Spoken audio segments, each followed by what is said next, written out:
Hey everyone, we had a little disturbance on Xero's audio in this episode as she competed with the soundtrack from an NFT party.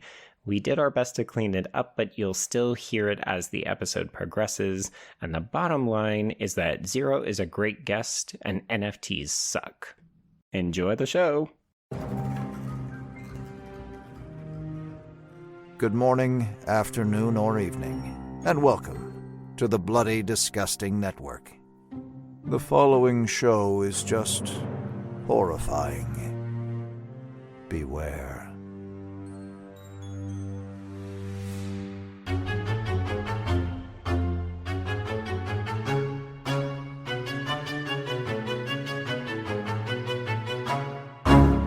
Sheriff, you're not cheating on your wife if you eat my lemon square. Your lemon squares taste like ass.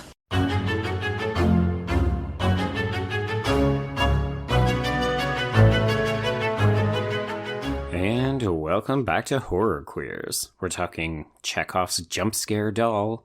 We're talking misogyny and transphobia. And we're talking Rob Zombie's house. And I'm Joe. And I'm Trace, and we are talking one cuckoo bananas twist in the middle of this movie. Is it that cuckoo banana? No. No, it's not. No, but I will admit that it did get me on a first viewing, even though when you rewatch it, it is telegraphed very far in advance. It is, but for that reason, I almost appreciate it because it doesn't feel like the film is waiting until the very end to be like, gotcha. No, I agree. If this was done in the third act, it would have, I think it would have hurt the film. But anyway, everyone, I'm getting ahead of myself. We are discussing our second Pascal Laugier film, of course, he of the Martyrs fame, in Ghostland or Incident in a Ghostland, depending on where you live. That's true. Is it Ghostland for you folks? It is... No, I think it's Incident in a Ghostland, but I think it might be Ghostland. No, it is Ghostland. You know what? I don't know. I watched it last night. That was a journey. Thank you for going on. I was like, it was on Netflix. What was it under Netflix? But I think it's Incident in a Ghostland. I think that's what it is. But right, good times. Good times. But yeah, as you said, there are some problematic, some controversial things. I think there are some good things in this movie, but I think we need another voice to help us sort through this because, it's only 90 minutes, but there's a lot here. So. Indeed. Everyone. She is a New York City-based content creator dedicated to the horror, sci-fi, and dark fantasy realms, and she's 1/3 of the Blerdy Massacre podcast with previous guests Brother Ghoulish, see last year's episode on Candyman, and Sheree Bohannon, last week's episode in Wake and Fright. Yep. Please welcome Xero Gravity. Woo! Thanks for having me, guys! Yeah! Thank you for coming on to Ghostland. She's coming in with big energy for a weird movie. Xero, so this was your first time watching this? Yeah.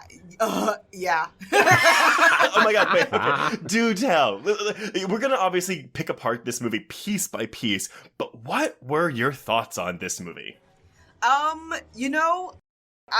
Okay, so you mentioned just now that the twist was pretty twisty upon first watch. Mm-hmm. That was my main takeaway after watching this film. There are a handful, a generous handful of things in this film that kind of bother me, but yeah. I don't know. I can appreciate a decent twist when it presents itself. So I'm going to focus on that part, and we'll talk about the rest. Okay. That's fair. That's very fair, yeah. Joe, this was also your first time watching this, I believe. It was indeed, yeah. We have had this on the list, I think, since the beginning when we were compiling a list of different films that we could potentially cover. Mm-hmm. And it was weird because I feel like I've had it in the back of my mind as, this is the one with the problematic trans reveal. Mm-hmm. So I've always known to kind of be on the lookout, or I've associated the film with that. And then obviously, there's another controversy, which you will go into when we talk about the production history. Yes. So I've never even thought about this as a movie so much as a controversial figure that I knew we would have to discuss. And it's interesting because I feel like it's actually not as controversial as a lot of the reviews made it out to be. Mm-hmm. But at the same time, I think it's also because we've seen way worse, and it's It's more that its timing is very ill-advised, but I will save some of that for later. Yeah, let's save some of that for later. And again, yeah, everyone, we have covered Martyrs in the past. I would recommend you go back and listen to that episode of the show, because I think Joe and I have a really good, borderline philosophical conversation about that movie, which the movie invites. It does. This film, question mark. Question mark. No, I have things that I think about. I think this movie's a lot of schlock and schlock value that well, you know what? We'll save it. Sorry. We'll save everything. I hate it when podcasters do that, but I'm trying to save it. So why don't we go into the production of this movie? Oh, actually, no, I'm sorry, but Xero, do you have any relationship with this director? Have you seen Martyrs? Have you seen The Tall Man with Jessica Biel? I haven't seen The Tall Man, but I am a fan of Martyrs. In fact, I actually just bought a graphic tee surrounding Martyrs, and I'm very excited for it to be shipped to me. Nice. We'll rip this one apart. We'll see how I feel about Martyrs later. Right. Yeah, that's true. I will take this one and only moment, because Joe will get mad at me if I keep doing it, but I will recommend The Tall Man. I think it is a really good movie that also has one of those like middle of the movie twists. It's like, like the movie is completely becoming an entirely different film. If you choose to watch it, please be aware that while Jessica Biel is amazing in it, the movie is not exactly what I would call a horror film, despite being marketed as such. But it is a very scathing social commentary, which, again, I think we see that in some of that in Martyrs, some of that in Tall Man, and then not a ton of that here, which I think maybe is where a lot of people have issues with it. Yeah. Mm-hmm.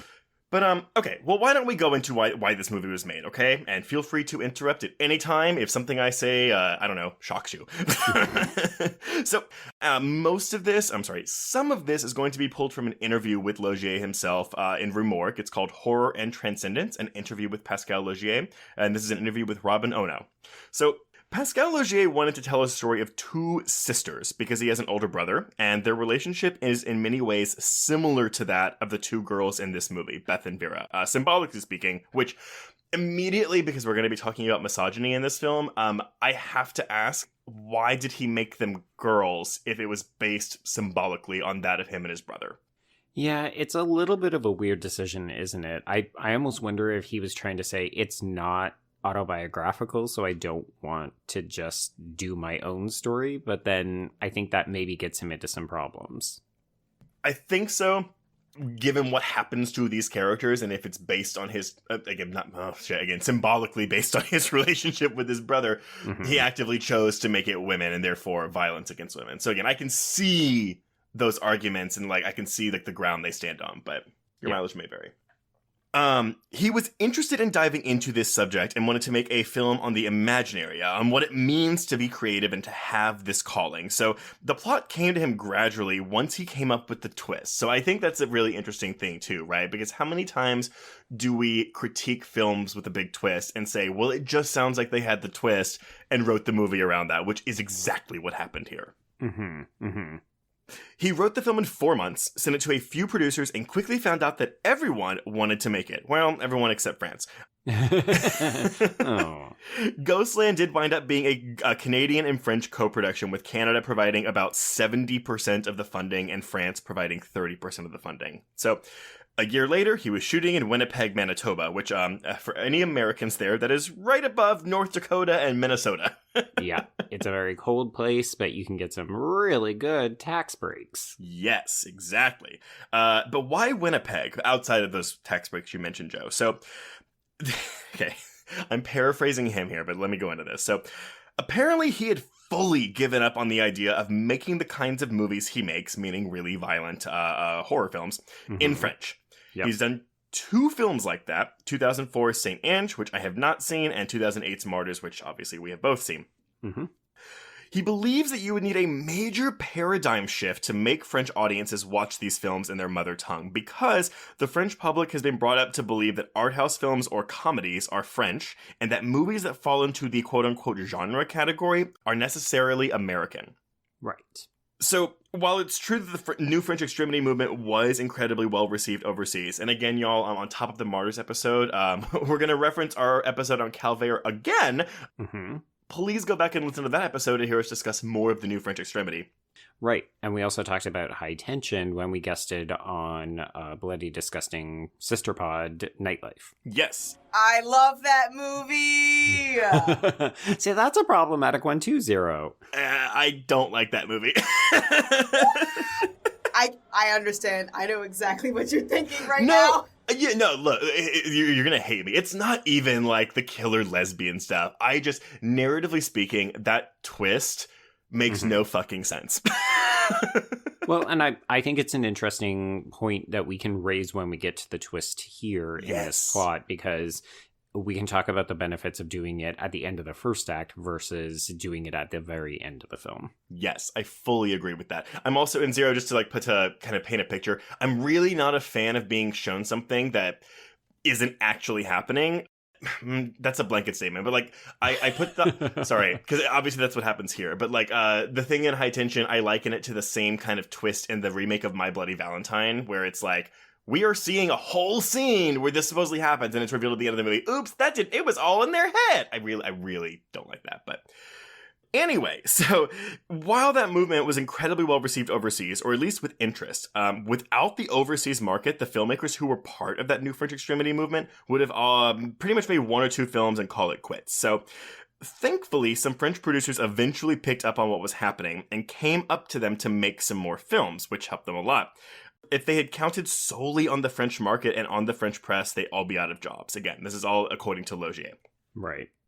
Because of this, Laugier believes that he and his horror filmmaker colleagues have been essentially forced into exile and to pretend that they are North American filmmakers, even though they are all French directors. And for an analogy, he compares their situation to those of the Italian directors in the 60s who went under American pen names to pretend that their films were shot in Hollywood rather than Rome. So he really has it out against the French people for not wanting to see his movies. Well, it's interesting, right? I mean, we've seen a similar narrative in other national cinemas. Like, I can say the same of Canada. We said the same of Australia last week with Wake and Fright. But then I'm even thinking back to our discussions about Alexander Aja. And, there's a reason why he had to come to Hollywood. Mm-hmm. And I'm sure part of it is that he gets better budgets and that kind of stuff. But it's also probably because the films he wants to make are better received here. Yeah, very much so.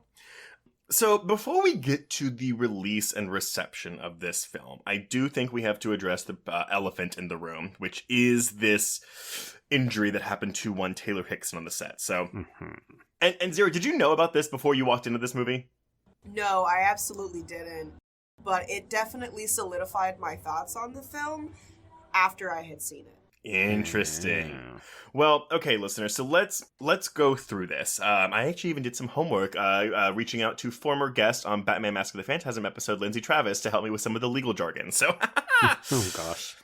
Speaking of shooting in North America, on December 15th, 2016, actress Taylor Hickson, again, young Vera, was facially disfigured while shooting an emotionally charged scene in which her character approaches a glass door panel and falls to both knees while pounding on the glass with both hands. And I'm pretty sure this is the doll cuckoo mirror that we are referring to here.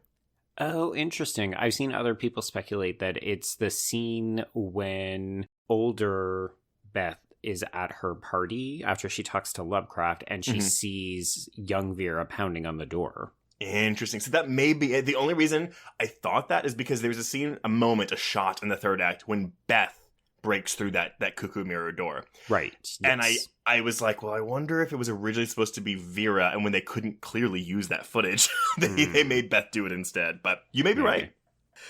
So generally, productions use safety glass for such scenes, which are designed not to splinter into dangerous shards if it breaks. But the Ghostland production used regular glass. So Pascal Laugier asked Hickson to, quote-unquote, pound harder on the glass with her fists with each take. He assured the young actress that it was safe to do so, and Hickson did as she was directed. Eventually, her fist shattered the glass, and she fell. Shards of glass dug deeply into her face, slicing open her left cheek.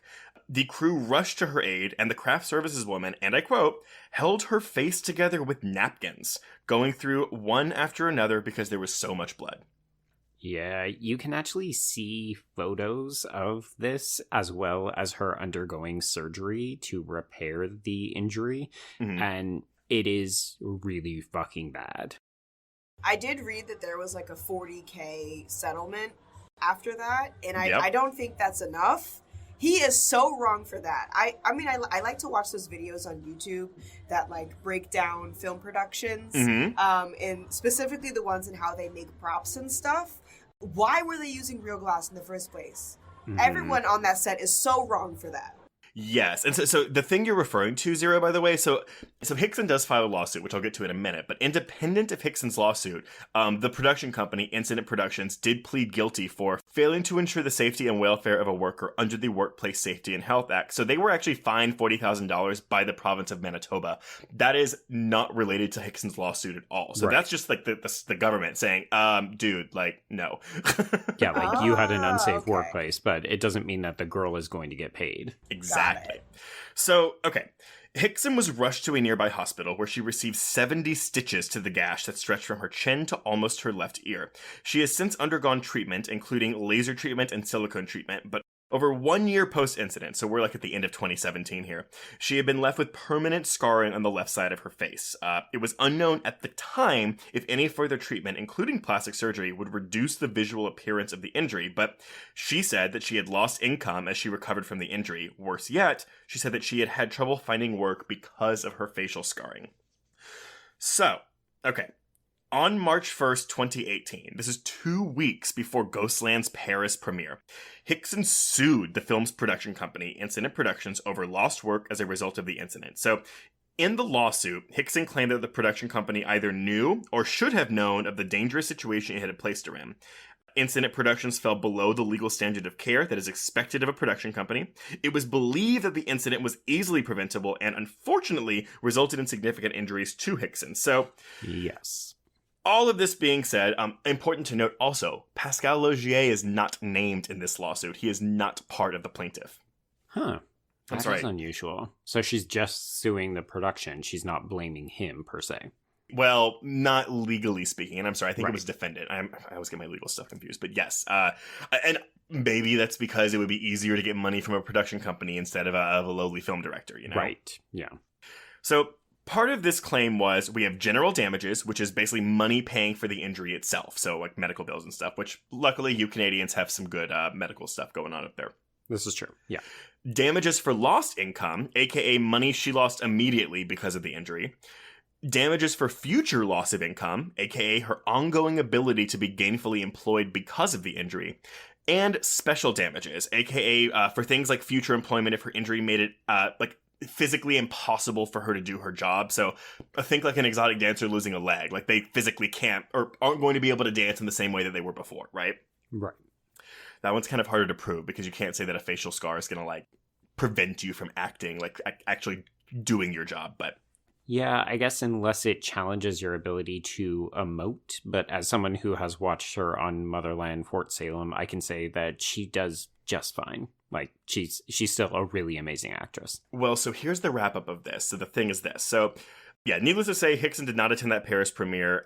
And over 2 years later, so we're actually in the pandemic now, Hickson discontinued. She filed a discontinuance on the lawsuit on May 22nd, 2020, which, coincidentally, is 2 months after Motherland Fort Salem premiered on Freeform and 3 days after it got a second season renewal. Now, unfortunately, we will never know why she filed this discontinuance. And of course, like my speculation, and this is all it is that if part of her claim was like, it's harder for me to get work or it's making it impossible for me to get work, but then she just got a second season renewal on a show that she's the star of. Mm-hmm. I'm wondering if that would have weakened her suit. However, that doesn't mean she didn't get paid. It's also possible, especially in Canadian law, that if someone files a discontinuance, it's because they're leading to a settlement out of court. Now, because a settlement would not be part of legal records, we have no idea if that happened, and if it did, how much money she was paid. Right. And if it did happen, it may have also included an NDA that said, you don't get to talk about this anymore. Yep, exactly that.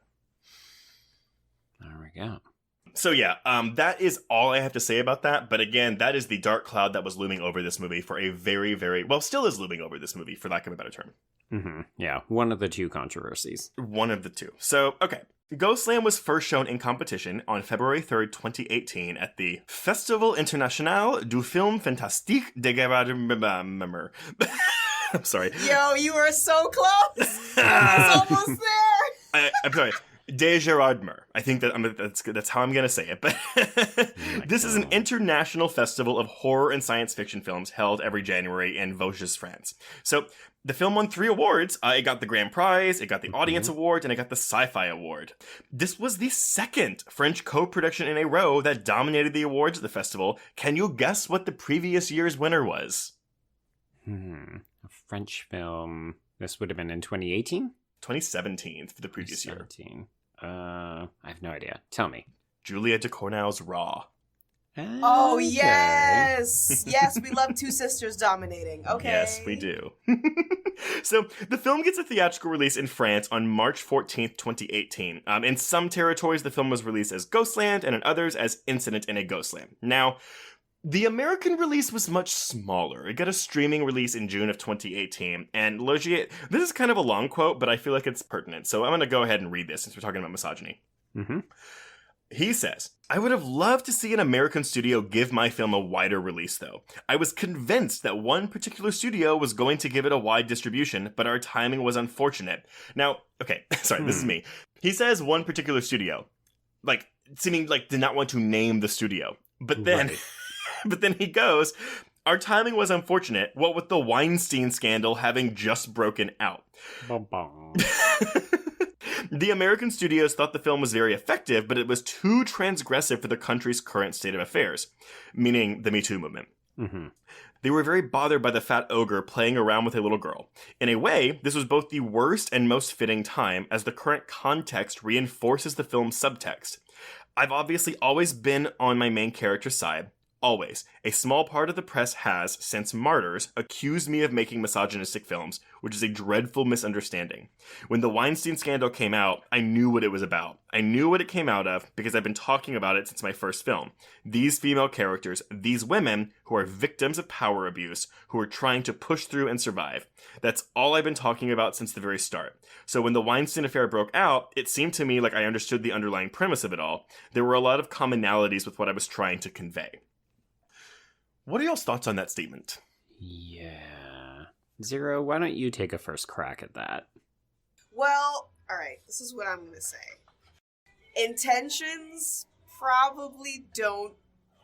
It's not like a streamlined, straight shot to actuality, I guess. I would have loved to have read this quote before I watched the film. I got something completely different. I guess I can digest that a little bit for if I ever decide to watch this movie again.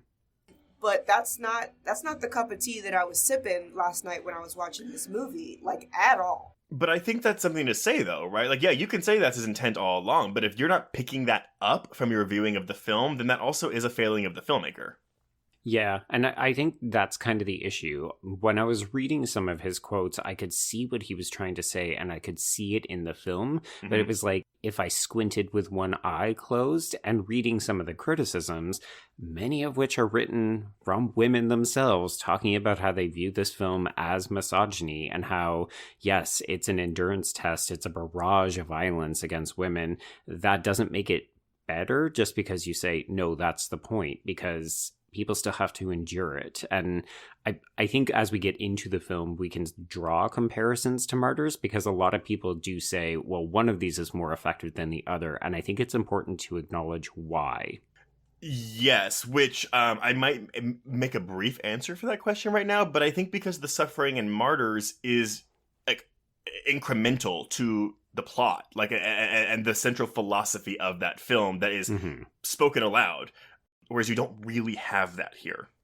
Yeah, it's interesting because I definitely saw him use the word transcendence in interviews about both of these films. And yet I feel like it is part of Martyrs. Like, it's baked into the DNA and the narrative and like the whole arc of that movie.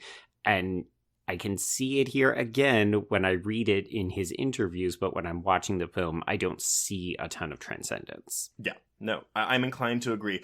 That being said, I should come out with this. I do really like this movie, flaws and all. So I'm just going to say that. I don't regret watching it at all. I mean, I was sitting up in bed watching it, which definitely says something.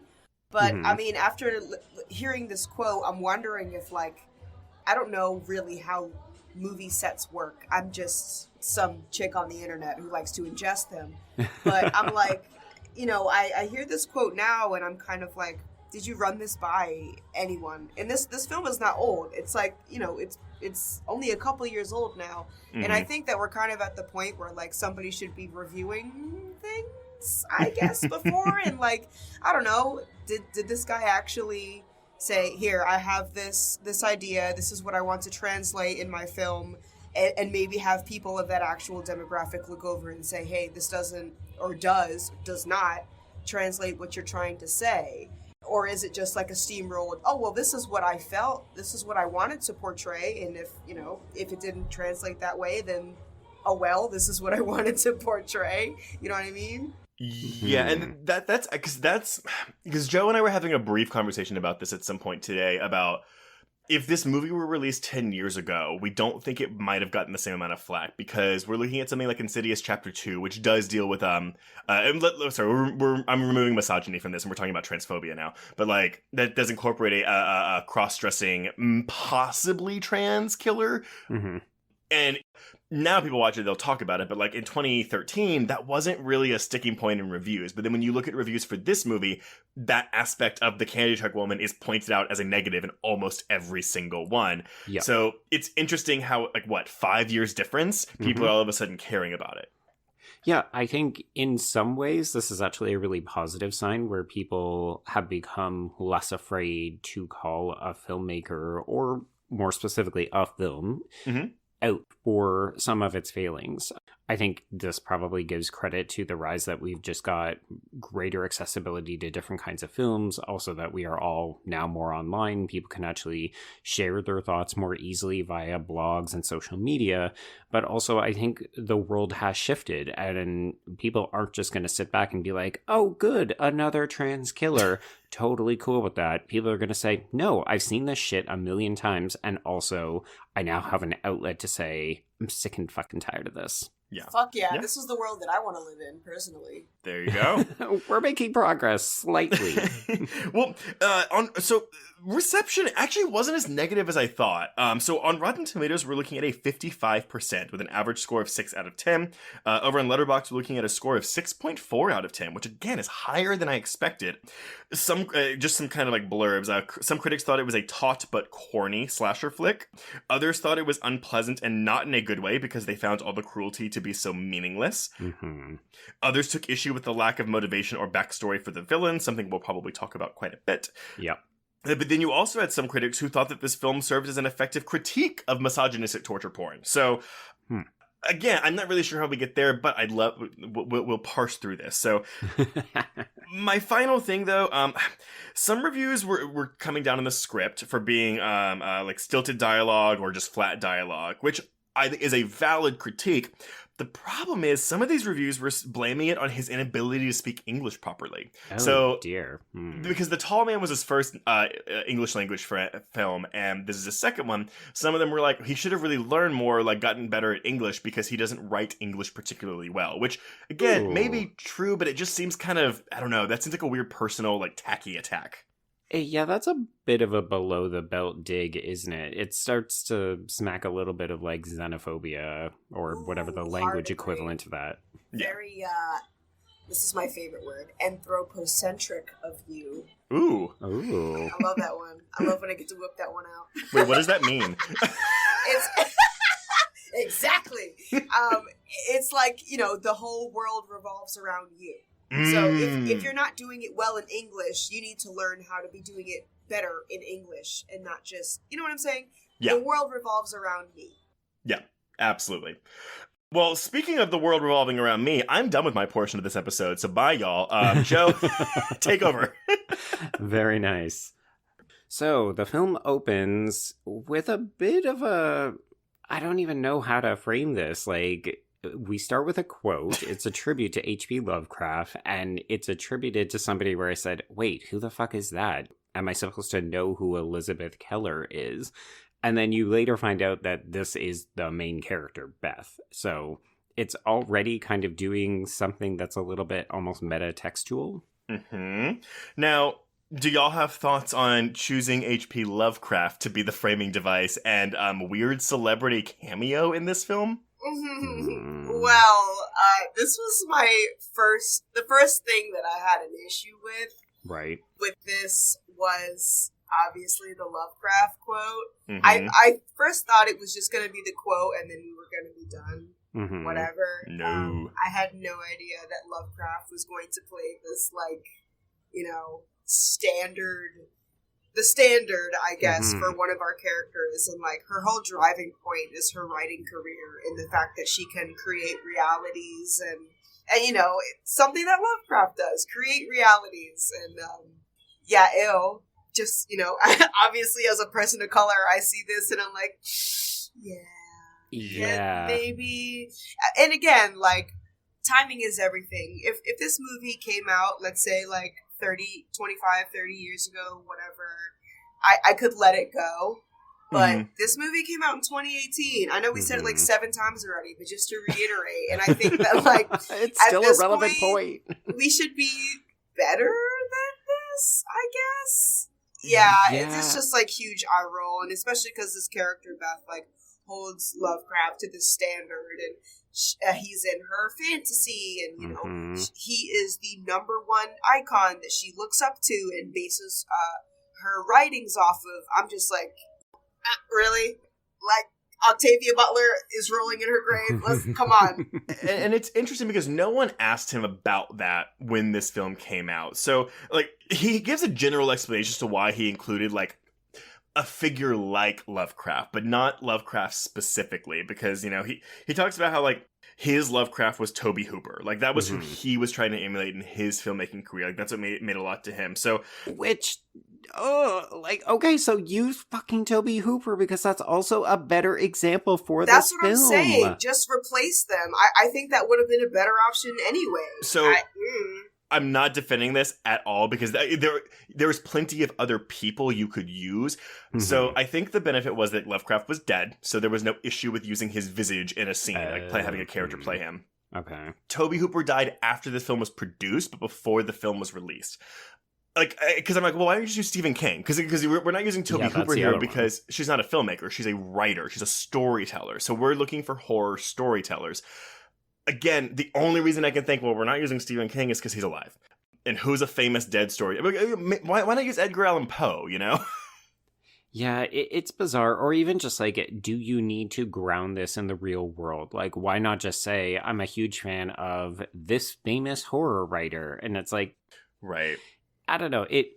It's a very unusual choice. And I've seen Laugier online defending it and saying, like, he hates it when people criticize this film for not being Lovecraftian, because obviously we don't get a Cthulhu in here. Like, it doesn't really adhere to what you would expect from Lovecraft, and he gets really defensive about it. And part of me is like, well, it's because you're using a character that doesn't match the kind of story that you're telling. Like, it's a bad fit. Well, but I also wouldn't walk into this movie expecting a Lovecraftian film. That implies cosmic horror. Exactly. Which this movie is not. No.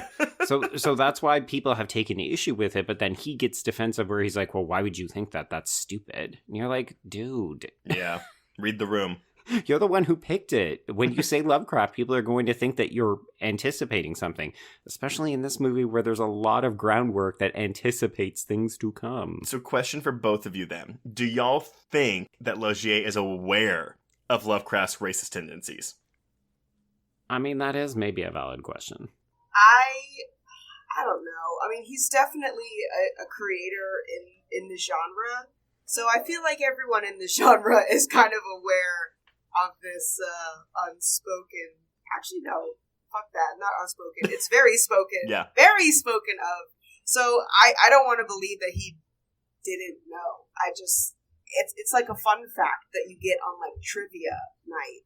Like, it's to that degree. So I don't want to believe that he just didn't know. I think he did know. Maybe this is just me being bitter, but hey, I'm a bitter gal sometimes. Well, there's no right or wrong because we don't know the answer to this question. I do think, though, like, okay, you know, we're always trying to tell a story about, you know, okay, like, what happens to your brain when trauma is inflicted upon it, how strong the human body can be, and, like, how a creator can, like, you know, create this world for themselves when they are blah, blah, blah. if we were telling a story about separating the art from the artist, this inclusion would make sense, but that is not the story we are telling. Ooh, that's a good point, though. I like that, but if they were to go in that direction, I would really enjoy it, but they definitely did it, and this was, like, not necessary. Yeah, it's just brand name recognition, that's why it's here. Right. Yeah. So... But I agree, it would make more sense just to use, like, Stephen King, or, someone who actually writes dark horror instead of cosmic horror, because then you're expecting something that we're clearly not getting besides the just, I guess, otherworldly, but that's, like, pretty figurative and selected to the story, I guess. Right. Mm-hmm. Back to the first question. I believe that this dude knew, but I don't think it was necessarily a deal breaker for him, especially since, given the portrayal of the second villain, one of the two villains, the trans/cross-dressing, not actually trans. I don't know. We don't know. Yeah. So if he was capable of putting something like that into his film and being like, yeah, this is fine, like it has no doubt in my mind that he probably knew about Lovecraft's extremely problematic behavior and was like, yeah, this is fine. Yeah. Yeah, and let's also acknowledge the fact that what is controversial in North America may not be considered as much of a button pusher in France, right? Like, we're talking about the place where Gaspar Noé comes from, right? And part of his entire oeuvre is to offend people and get them upset. So it is entirely possible that Laugier knows what he's doing and maybe deliberately did so. Like, this is going to serve my purpose, and if it offends people, then maybe controversy will make my films more notorious and make me more money or so on. We don't know. That's the problem. We just don't know. Yeah. And it's not a good kind of ambiguity where you're like, ooh, like, but there's so many possibilities. I like all of them. No. There's a good one, there's a bad one. It's like, this decreases my enjoyment of this film in another increment. Damn it. Yeah. Yo, exactly. I'm saying, I just like, how are you? I'm getting angry now.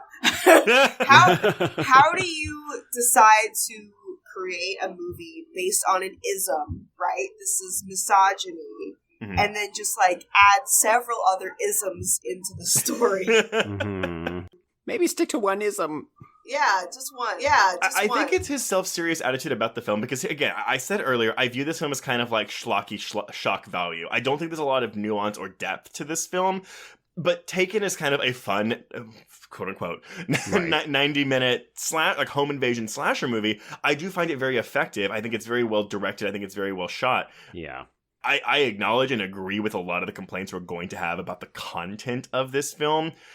Separating myself from that, I still think this is a very effective film. It's just, it is very, one note's not the right word, but it's just, the film isn't taking the time or effort to have conversations about these things. It's just putting them in here like, bloop, here you go.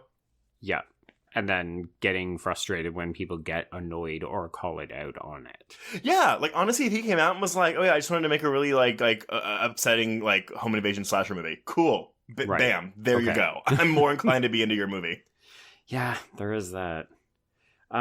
Okay, so we've got this quote that opens the film, and then our first images are of a young boy stumbling across a field and onto the highway as a car passes by. And I thought it was interesting that this doesn't end up getting remarked upon, but I did wonder, like, is this meant to be an earlier victim of this candy truck duo? Because it seemed ironic to me that we end up getting this replication later on when the girls escape.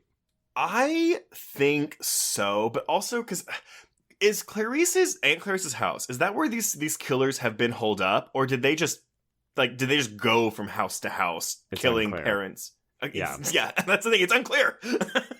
We just know that there's an active serial killer targeting families in this area, but we don't know if they're held up in Aunt Clarice's house. It would make sense, though, because we know that it's been vacant for some time. Well, because all the dolls are in there, and we know that one of these killers is a real boner, literally, for dolls. So I guess what I thought was the dolls didn't belong to Clarice, but because the house had been abandoned for so long, like, that's where they brought the dolls in and made it their own. That's an interesting thing. That's just like a lot of dolls. There's so many dolls. I mean, they do have like a whole ice cream truck though, so I definitely don't want to rule that out. But I totally forgot about the opening scene with the boy coming across the street. Like, yeah. I mean, I was just so focused on A, the twist, B, that weird Lovecraftian shit, C, the problematic trans/not trans character. I just totally forgot to put that in my... There was no closure there. I just completely forgot about it until you guys just mentioned it just now. Yeah, no, I think that is what it is. Also, there were much fewer dolls in the film originally. It wasn't until, like, Laugier came in contact with production designer Gordon Wildling, and they just, like, kind of talked about it because he had a really Baroque style, like, old classic European, and the dolls kind of came from that, which I'm like, okay. Yeah.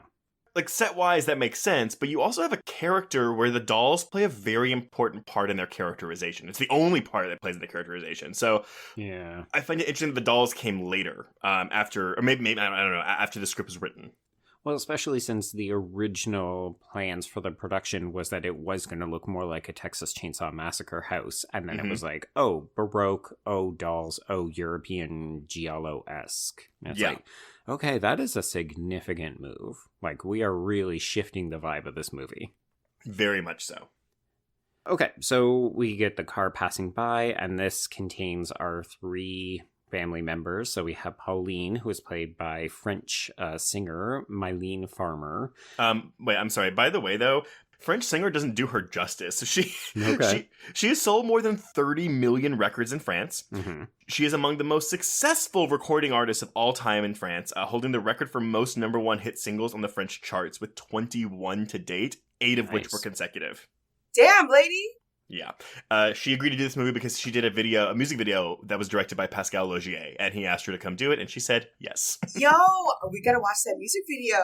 Cool!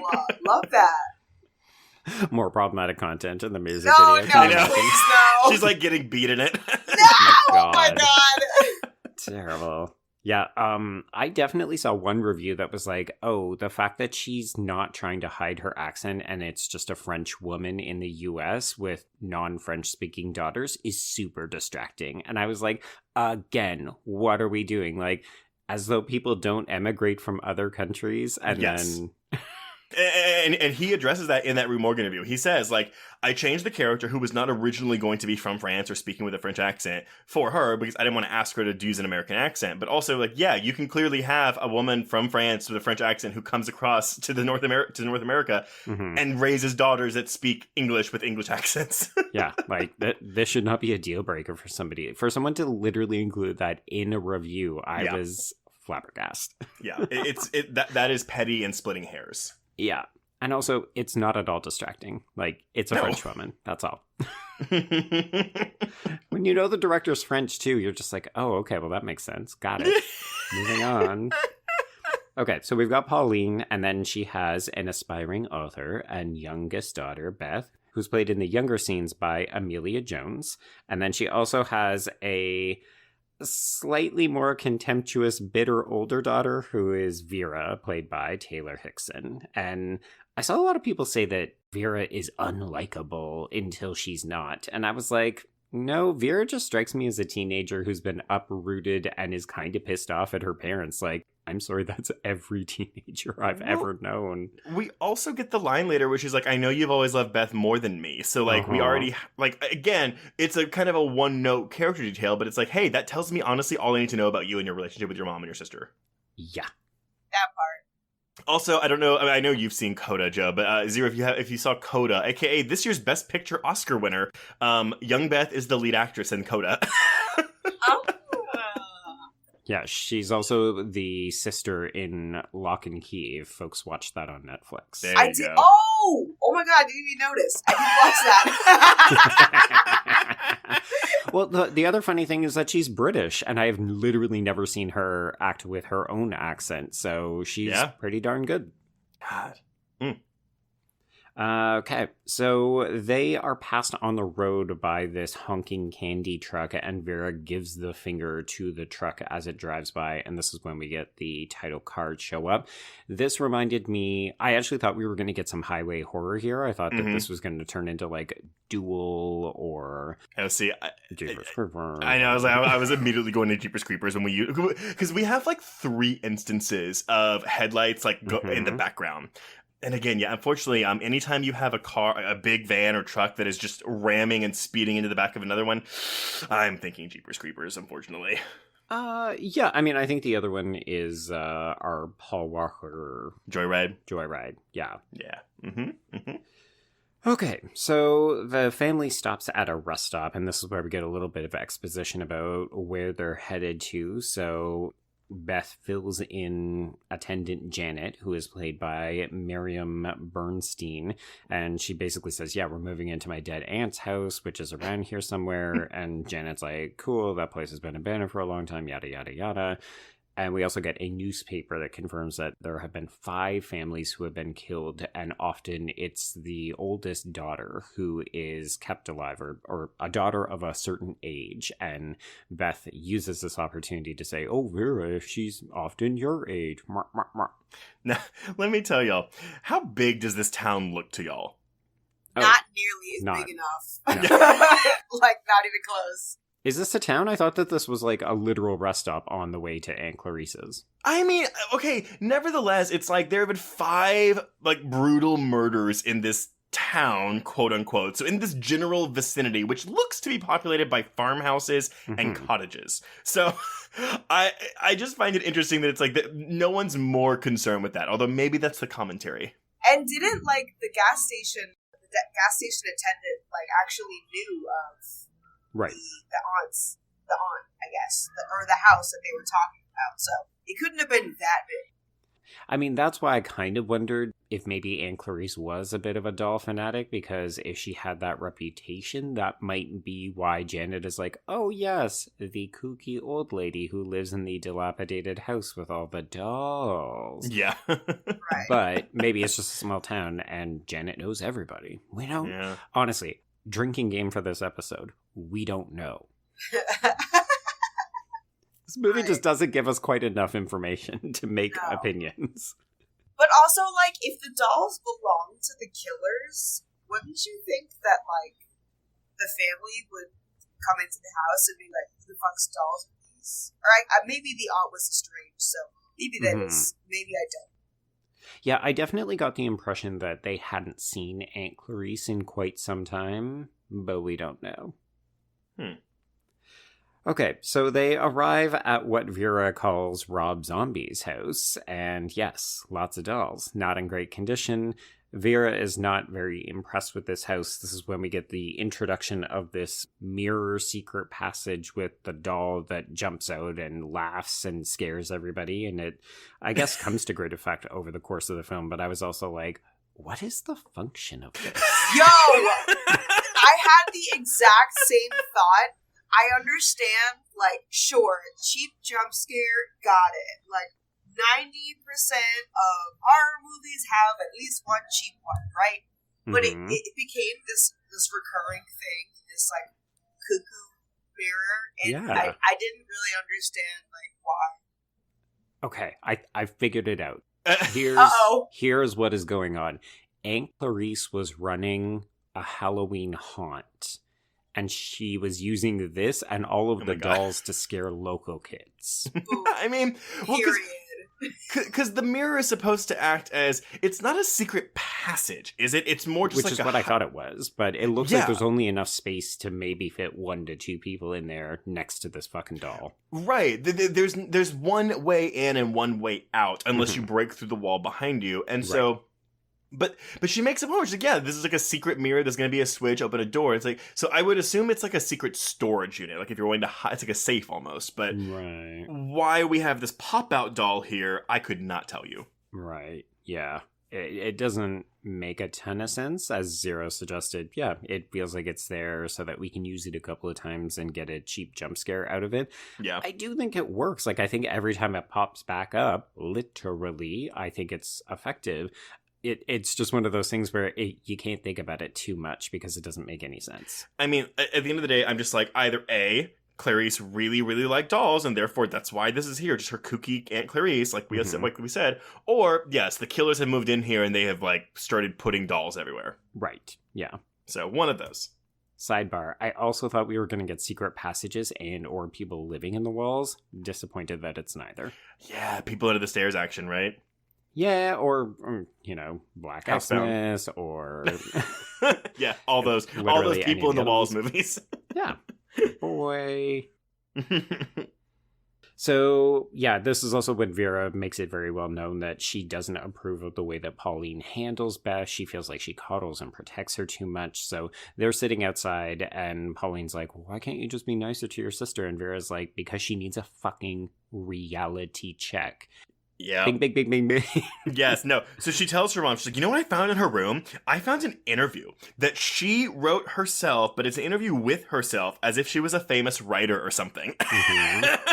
Bang, bang, bang, bang, bang. But also, are we not supposed to do that? Because no one else has ever done that as a child and pretended that they were famous and giving interviews. Not at fucking all. But the second you watch this a second time, you're like, oh, wow, yeah, this is really the movie spelling it out for you. Mm-hmm. Yeah. Hell yeah. It was actually kind of fun. Like, after the twist makes itself known, I kind of was laying in bed just thinking about what I just digested. Mm-hmm. And it was actually kind of fun to put the pieces together, right? How obvious it was. And I usually think I have a pretty good inkling for foreshadowing and stuff like that. But okay. I did not get it at all my first watch. So I spent a lot of time just thinking about, after I finished the movie, the hints that were given to us, so specifically through the dialogue, which I really liked. When we're as older Beth, talking to the mother and realizing that she wasn't actually talking to the mother, and this is there's certain dialogue that kind of peeked through the facade, I guess. Right. And realizing that after my screening was kind of fun. I will admit, even though now I'm damn, this shit was really in my face, and I was just did not notice at all. I like that though, because I'm not one of those people who's great at guessing twists, but I can usually sense that something isn't quite on the up and up. And I definitely had the spider sense tingling, but I couldn't quite figure out what it was. And then as soon as she comes back and older Vera's like, you gotta wake up, I was like, I get it. But I like that the movie plays it mostly fair. If you're paying attention, you can figure this out. It's not like we're really duping you. Yeah, and also because you enter the second act kind of or I guess, well, it's weird because the flash forward happens 20 minutes into the movie, and then it's minute 50 when we cut back to reality. So we have 30 minutes, but it's not really Act 2. It's the end of Act 1 with the first half of Act 2. Right. But there's a lot of things where it's there's any complaints you have, Joe, you said, why didn't the mom send Vera to therapy? Well, there's a reason for that. There we go. Yeah. Because she's been locked in a fucking basement the whole time. Inside Beth's head. There we go. So as the women settle in, Pauline takes a phone call from some woman named Jane that we will never meet, and she is attacked just out of nowhere. We have seen the truck of lights when Vera and Pauline are outside. We know that they're close, but this attack is so sudden and so brutal. It's really fucking effective. And she is attacked by Fat Man, who is played by Rob Archer. And he basically knocks Pauline unconscious with the doll that he is holding. And then he sniffs its crotch. And then we see him dragging the screaming girls downstairs to the basement, where he then sniffs their crotches and eventually settles on Vera because she is not the one who is currently menstruating. That was gross, by the way. Yes. So did y'all get sexual assault from this? Yeah. Yes. It definitely started with the sniffing. No, I know. So again, I just didn't know. You if this mean was full on rape, right? He's dragging Vera away so he can rape her. Sorry, yeah. That's definitely what I was thinking. My brain went actually directly to Don't Breathe. Oh, yeah. That's where my brain went. And we'll get into it later when we go with because when he starts fingering the dolls. But I will say, and not to like be like, well, look what it didn't do. I do appreciate that despite the fact that we do have several moments of brutality in this film, we don't have any on-screen like sexual, like actual rape outside of the sniffing and the almost fingering. Yeah, I mean. Low bar. But... How weird is it that we get to say, well, at least we didn't get worse than this, but you are right. We have seen far worse. And as a result, this, I'm not going to say it's tasteful, but it feels like it's more heavily implied as opposed to needing to show us. Yes, which may be the fact that these are meant to be like 13 to 15-year-old girls that probably played a part in that decision. Right. Yeah. So we see that Beth tries to escape here because she sees that she's got an opening as the fat man drags her sister away. So she runs up the stairs, but she can't unlock the door. And that's when she sees that the second assailant, Candy Truck Woman, who is played by, yes, Kevin Power. And yes, Candy Truck Woman is played by a man, so for the purposes of not knowing how this character identifies, we're going to go with they, them for the rest of the recording. So for both of y'all, had Vera or Beth, whichever one it is, not told the police at the end of the film, it's two men coming after us, and if you didn't see the credit saying that Candy Truck Woman is played by a man, would you have known that this was a man and a woman, like playing a woman? Yes. Interesting. I was trying to look, and I was like, honestly, I feel like they covered it really well, to the point where when we get the few brief glimpses of their face, it almost looks like there's like facial prosthetics on it to make their face look more feminine. That's interesting, because I definitely was getting weird Gabriel vibes for the opening. They were doing like hair in front of the face and dark trench coat. But as the film progresses, it became increasingly clear that it was a man wearing feminine styling. Yeah, honestly, for me, it was the wig for me. Oh, of course, Blerdy Massacre, clocking those wigs. Oh yeah, we wig watch him 24/7. No woman, trans woman, would do that to themselves. No trans woman I know would walk out the house with a wig like that. Sorry. So this tells me that this is a man, I guess, in women's clothing.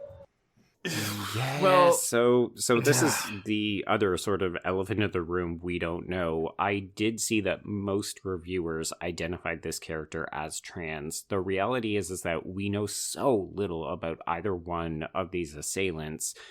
The only reason I would default to this being a trans character is simply because they are listed as woman, but played by a man. So we would then say, okay, so this is maybe a trans woman who has transitioned or is beginning to work on passing or dressing in female clothes.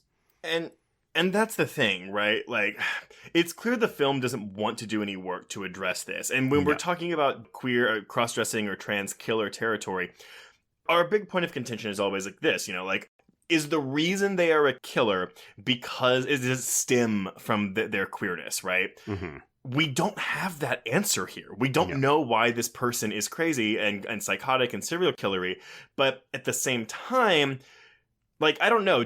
I don't ever think that the movie is saying, oh, this person is scary because it's a man dressed as a woman. Like, I never get that vibe from this, but I mean, I don't know. Your mileage may vary? I don't know. I was kind of feeling that, honestly. Like, okay, maybe this is just me having to put my pride first, but I didn't want to believe that this character was, in fact, a trans woman because it just makes me more upset about how they were portrayed. And don't get me wrong, like, if we were to do it correctly, I would love to see, a new slasher as a trans woman. But, everyone is capable of being on every side of the story. So, let's go with the trans woman that's a killer. But this it was just not... Well, it feels so lazy, right? Like, even if I could see that this was some kind of homage to famous trans women killers, I might say, okay, well, you're maybe acknowledging the fact that we have done this before, but instead this just feels like, okay, well, what are two things that would be scary? a large, maybe mentally ill, childlike, nonverbal person and a man who dresses like a woman. And that to me is where it could be seen as very deeply disgusting and completely outdated and very ill-advised. Now, if this is just a trans woman who's a killer, then sure, let's do that. I just think the problem is we have had, upwards of 40, 50 something years of that now.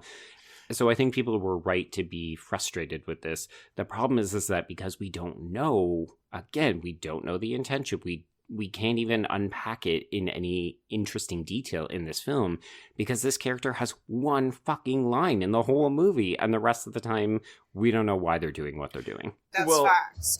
It's giving me like, oh, they're scary because they're trans, and that's fucked up. I want a trans killer that's scary because they're scary, not because they're trans, because that's not scary. And I have come to this conclusion really based on the last scene when or finally are killed, and then like the wig falls off, slides off, and I'm like, okay, this is giving you're scary because you're trans, not because you're a fucking psychopath that's kidnapping young girls and has something to I guess fulfill this like sickness within you. But no, it's because you're trans. But and it begs going back to the Lovecraft of it all. It's like, why can't this just be a woman?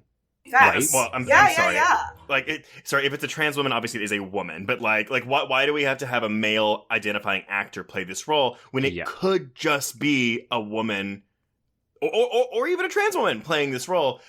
It's same as with Lovecraft. It was like, why couldn't it just be Poe instead of like, why did you have to do this particular one? Yeah, I would be interested to know if people would. I think people would still take offense to it if it was a trans woman killer, because we've all just had enough to hear with that kind of narrative right now. I think unless, as Xero was suggesting, you really did the work to make it interesting and ideally remove it from like, oh, she's trans and therefore a killer.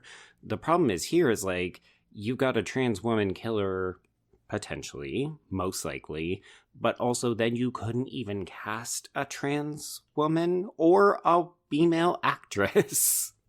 It's also, okay, so I don't know, so you know how he was going for more Texas Chainsaw Massacre? Because I actually do get a lot of 70s, like, horror movie vibes from this. Like, it looks pretty, but, like, the feel of this movie is very, like, grimy, gross, like just 70s horror. And I do wonder, I don't know, like, if he loves Tobe Hooper so much, he loves Leatherface so much, if he was trying to, like, make this Candy Truck Woman a Leatherface-style killer. But that's not really a defense. I'm just explaining what might have been the reason. But at the same time, if I want to go really dark, I can say, well, he wants to put all this in the movie, and he's making it so ambiguous so that he has a defense, saying, well, it's not stated in the film. Right. I don't have to explain myself. Yeah. The film doesn't say it. That's not the point of the film. It's about art and the artist, I mean, again, like, insert jack-off motion here. It's both ways. It's both sidesing. Yes, exactly. Did you say insert jack-off motion here? Yes. Yes. I'm an auteur. Jack off, jack off, jack off. Yes. You should not be able to use plot holes in your defense. That's just like ultra shortcut. I don't like that. No. But at the same time, like, if this was a movie, and again, I know this movie was made in 2016, released in 2018, but like, if you told me, if you put a grainy filter on this movie and said that this came out in 1976, I'd be like, okay, yeah, I believe it. Oh yeah, I would fall for that too.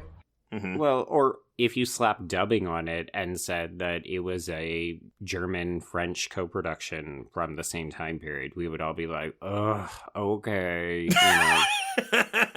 we can see it because we've been there. Yes, exactly. And that's the big thing, right? It's all of these unknowns, but then also, as Xero has repeatedly stated, like, the time period that this film was made in. The excuse isn't there because this isn't new and you should have known better. Yeah. Now, maybe in 30 years, no one's going to care because people are going to conflate 2013 and 2018, so it won't matter. But unfortunately, right now, at this particular moment in time, it's very apparent.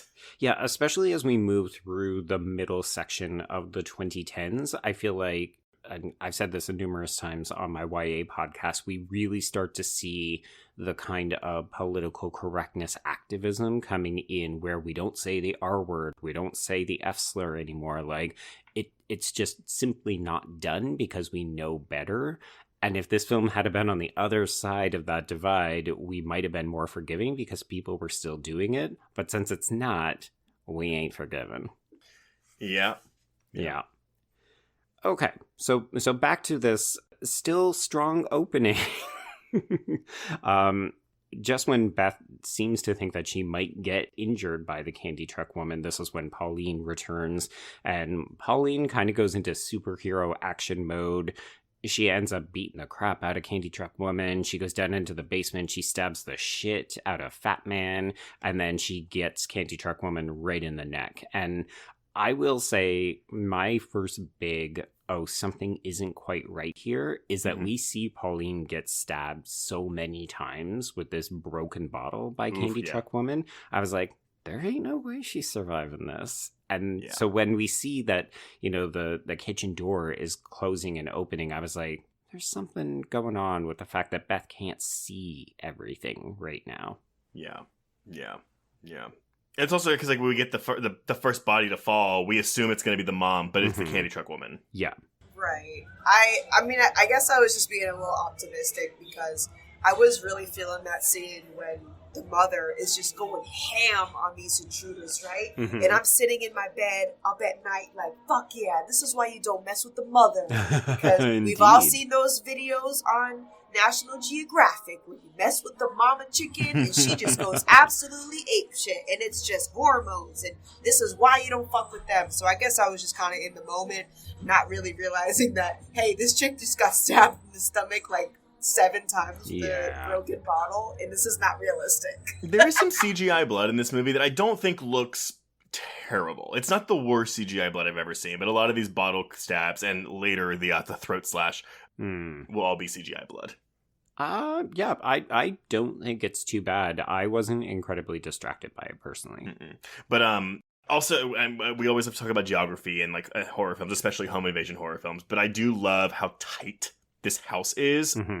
Whenever these girls are sneaking around the halls, it's just like I am on the edge of my seat because it's just like these killers can be around any corner. And often seem to just be where they need to be, right?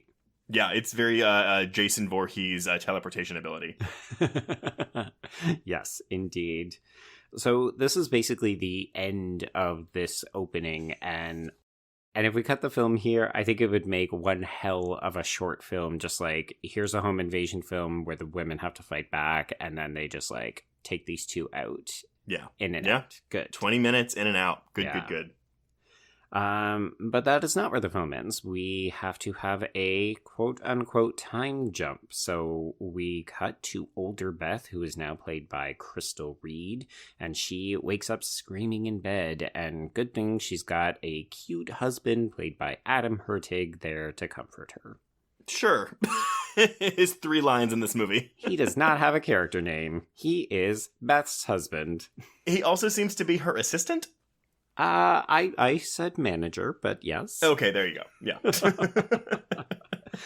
So older Beth is an incredibly successful author, and I did absolutely write in my notes, she writes pretentiously on a typewriter and has a child named Harlequin. Ugh. The typewriter, I lost it. I was like, girl, that is not productive at all. Yo, I definitely said the same thing to myself. Get off the fucking high horse, girl. It should be 2018 right now. But here's the thing, right? Like, we all saw this and just went, ugh, I know that kind of person. Yeah. It's not like, oh, that's unbelievable. This is all in this child's head. It's, oh, God, she's become one of these people. She want to be Lovecraft so bad. She's a hipster. She really is, yeah. She's a hipster Lovecraftian writer. I will also say, so I'm not a huge narcissist, but I am sort of in love with myself at various times. As you should be. I don't know that I could work in a space that just has giant frame posters of all of my book covers and all these other things. Like, Is that weird? Is that a thing that authors do? I feel like we always see it depicted in media, but that just seems so self-indulgent. Well, if you think about Beth being a stand-in for Laugier, that may be how he views himself. Oof! Hard pill Burn. to swallow. Hard pill to swallow right there. I mean, maybe we're adults and are not narcissists, but this could also be another kind of red flag that this is all an illusion. Well, Right. I guess. Or we're just Yeah. normal people and this guy is fucking crazy, this director. I don't know. Well, it could be what a child thinks a successful author does, right? right. Yeah. Well, but then we move into this talk show piece, which, by the way, this is the film that is the most exemplary of what Pascal Laugier claims he is trying to do with this film, the conversations he's trying to have. You know, the woman's like, why write this book? Right. Not only is it a horrible, like, violent, bloody story, it's also a true story about your life that you were Right. putting on here, which I think there's something to say about true crime and stuff, but that this movie doesn't seem interested in having that conversation. Yeah. Do we want to talk about a little bit of misogyny here, or when we get to, like, after the twist reveal with, like, their beaten faces? God. What great options. Well, you've queued us up, so why don't you start us in on it? So I feel like, too, this is Laugier directly addressing his criticisms, right? His naysayers. You know, like, why are you wanting to do this? Like, again, he said, ever since Martyrs, people have called me a misogynist, and that's not the case. This scene feels like him trying to wrestle with that, but it also happens so fast. Like, nothing really his answer is to keep him going insane. There you go. It's therapy for me. Yeah.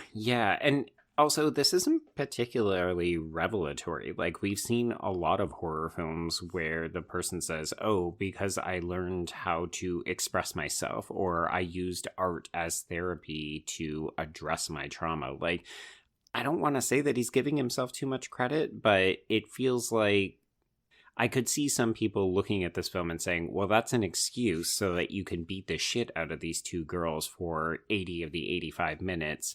But sure, thanks for that one talk show scene where she gets to celebrate, oh, I become a successful author because if not, I go crazy. So I write about it. Yeah. I sound really down on this. I did like this movie, but this is one of those times where the more I hear from Laugier's perspective, I'm just like, I can see what you're saying, but it just sounds like bullshit. But that's okay. So this is going to be my cue then. Y'all, I'm going to read y'all one more kind of lengthy quote, but it is Laugier on his use of graphic violence in films. But Okay. that's the thing, right? Like, yeah, again, take this as a breezy 90-minute home invasion slasher that's very simple, and like you can enjoy this movie. But once you know all this stuff, it's like, oh God, stop it. So Stop talking. Stop talking. Stop telling me things I don't want to know. Okay. So he says, Martyrs and Ghostland were written while I was in a state that demanded I invest myself completely alongside my characters, that I understand the tragedy of what they were going through, and that simply could not be anything fun. When I understood that Ghostland would be a portrait of a future writer, and that she was thus going to experience the darkness of what she will then use to fuel her work, I realized that this pain and darkness is also needed to be felt by the audience. It all came from the subject matter. I could not talk about someone transfiguring her pain if the audience doesn't feel it as well. Otherwise, they wouldn't understand what the film is about. If I had cut out the scene between Elizabeth and the ogre, or even made, and this scene, by the way, is the one where she pees on herself, which we'll get to in a bit, Right. or even made it more fun and reduced the impact of the scene on the audience, I don't think people would understand what the film is about. The film is about resilience, transcendence. Oh, this is your quote, Joe. Mhm. It's about taking the worst from your life experiences and turning it into gold, into something that makes you greater, stronger, something that defines your story. You could even make this the very definition of horror. People who don't like horror keep asking, what's the point? Isn't there enough violence in the world already without horror films adding to it? They simply don't understand that it's precisely one of the great joys of the genre itself. It's about taking in the worst of the human condition and making it into a piece of art, a creative work. It's a paradox that has always fascinated me about the genre. So here's the thing. I like that quote. I think it's really meaningful. I unfortunately don't see a lot of it reflected in this finished film. Mm-hmm. Because I can see the misogyny in the beatings, but then I don't see the transcendence part that he's talking about. And I think part of it is like this glimpse that we get of a future Beth who is happy and successful and has a family and is working to overcome her trauma. It's there, but then the twist unravels it by revealing it to be a falsehood. And I still kind of read this as this will still be her projected future path. Like, this is both fake, but also it will come to pass. Like, that's what the end of the movie is, when she sees Ghost Mom looking at the typewriter and she's like, I'm an author. Sure. I think part of it is like, we needed to see this scene repeated in reality, or for her to actually do something more substantial at the end of the movie. And like, this is an 85-minute movie. There was time. We could have added in like 3 to 5 extra minutes of like, here are the sisters. They're happy. They're working with women who have been victims of domestic abuse or home invasions or something. Like, the film just seems complacent to say, well, you know what we're doing. And therefore we have justified our use of very graphic violence. Yeah. Xero, do you find this film to be misogynistic? Yeah. Zero's like, this bitch just ran his mouth off for 5 minutes. I'm just going to be like, yes, it is.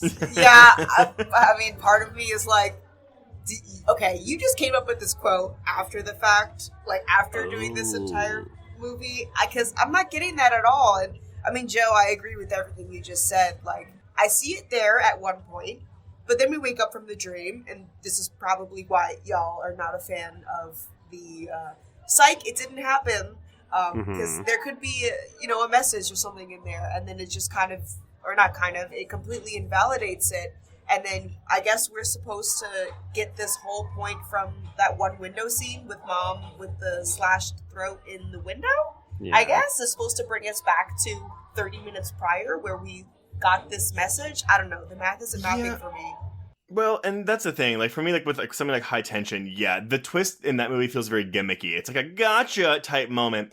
You do have that a little bit with this reveal that we'll get, 30 minutes from now.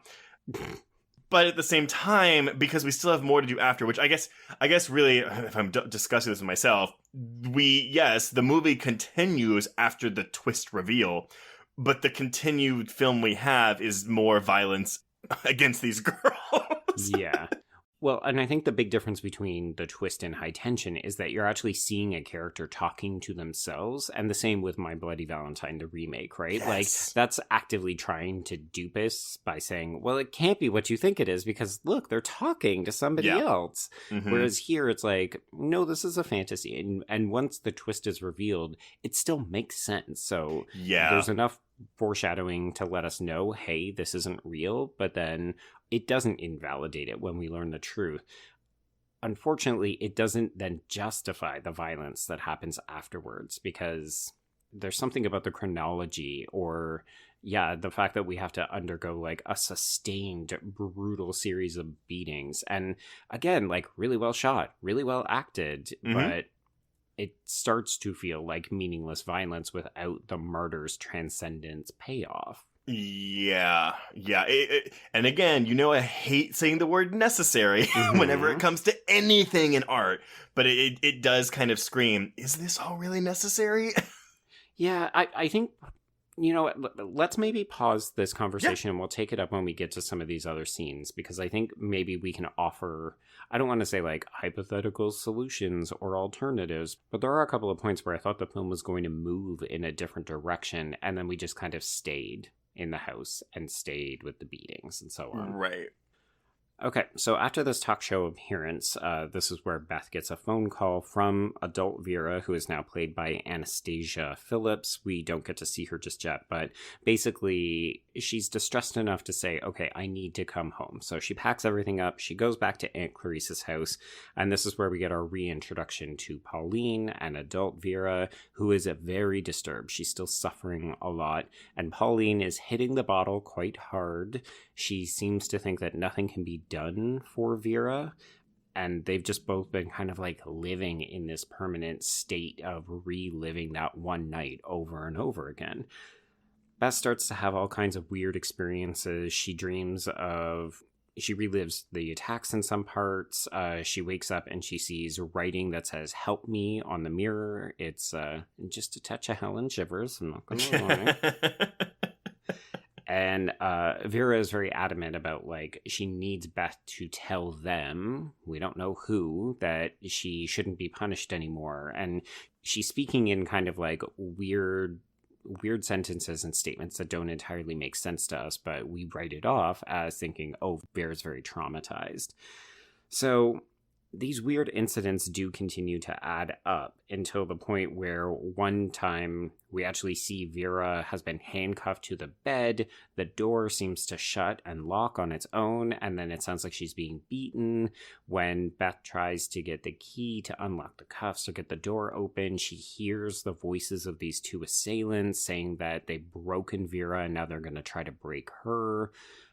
And then when Vera comes out, she's got broken fingers and her face is totally fucked up. Yeah. So it's now time to call the ambulance. Pauline goes off to do that, and then she just never comes back. And Beth falls asleep, and when she wakes up, all of a sudden, things have started to change. So she wakes up, and suddenly her face has been beaten, and she's in a completely different dress, and she hears a record of the teddy bear picnic. And when she goes down into the basement, Vera orders her to come back to reality, explaining that she's still here.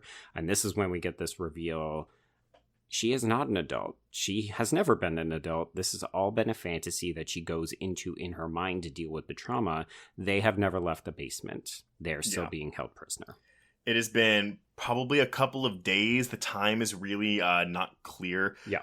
I I know it's 30 minutes that we spend in this fantasy world with them. I actually like a lot of this. Like, if anything, this gives me the most insight into Beth's mind. Sure. Yeah. It is a little hokey. It's a little one note, but like, I don't feel like the movie's wasting my time with these scenes. Mm-hmm. I will say one of the scenes that I think is the most creepy and effective, like, I really like that home invasion opening scene. Mm-hmm. And then I think the next big set piece for me is when Vera comes out of the handcuffs and she's in the hallway and we just see her getting attacked seemingly out of thin air. And it looks similar to the kinds of things that we were seeing in Paranormal Activity movies and stuff, right? Yeah. Also, I was even thinking, because there's a part where she gets like slapped at the top of the stairs, and it's very much like in Drive Me to Hell, whenever the opening scene, whenever the doors open up and like the medium lady just gets slapped twice really hard across the face by the invisible force. Right. Yeah. I mean, there's something terrifying, and the title is a bit of a ruse, right? Because we keep hearing Ghostland, so we think, oh, maybe the house has been infected by the ghosts of these killers, or the ghosts of past traumas, or something like that. So that's totally what I was getting at. Yeah. When I was trying to speculate, like, what was going on when Beth had returned back home for the first time after her big tour or whatever, that's what I was thinking, because Mom is acting weird, Sister Vera is acting weird, but the incident is over, so everyone should be fine.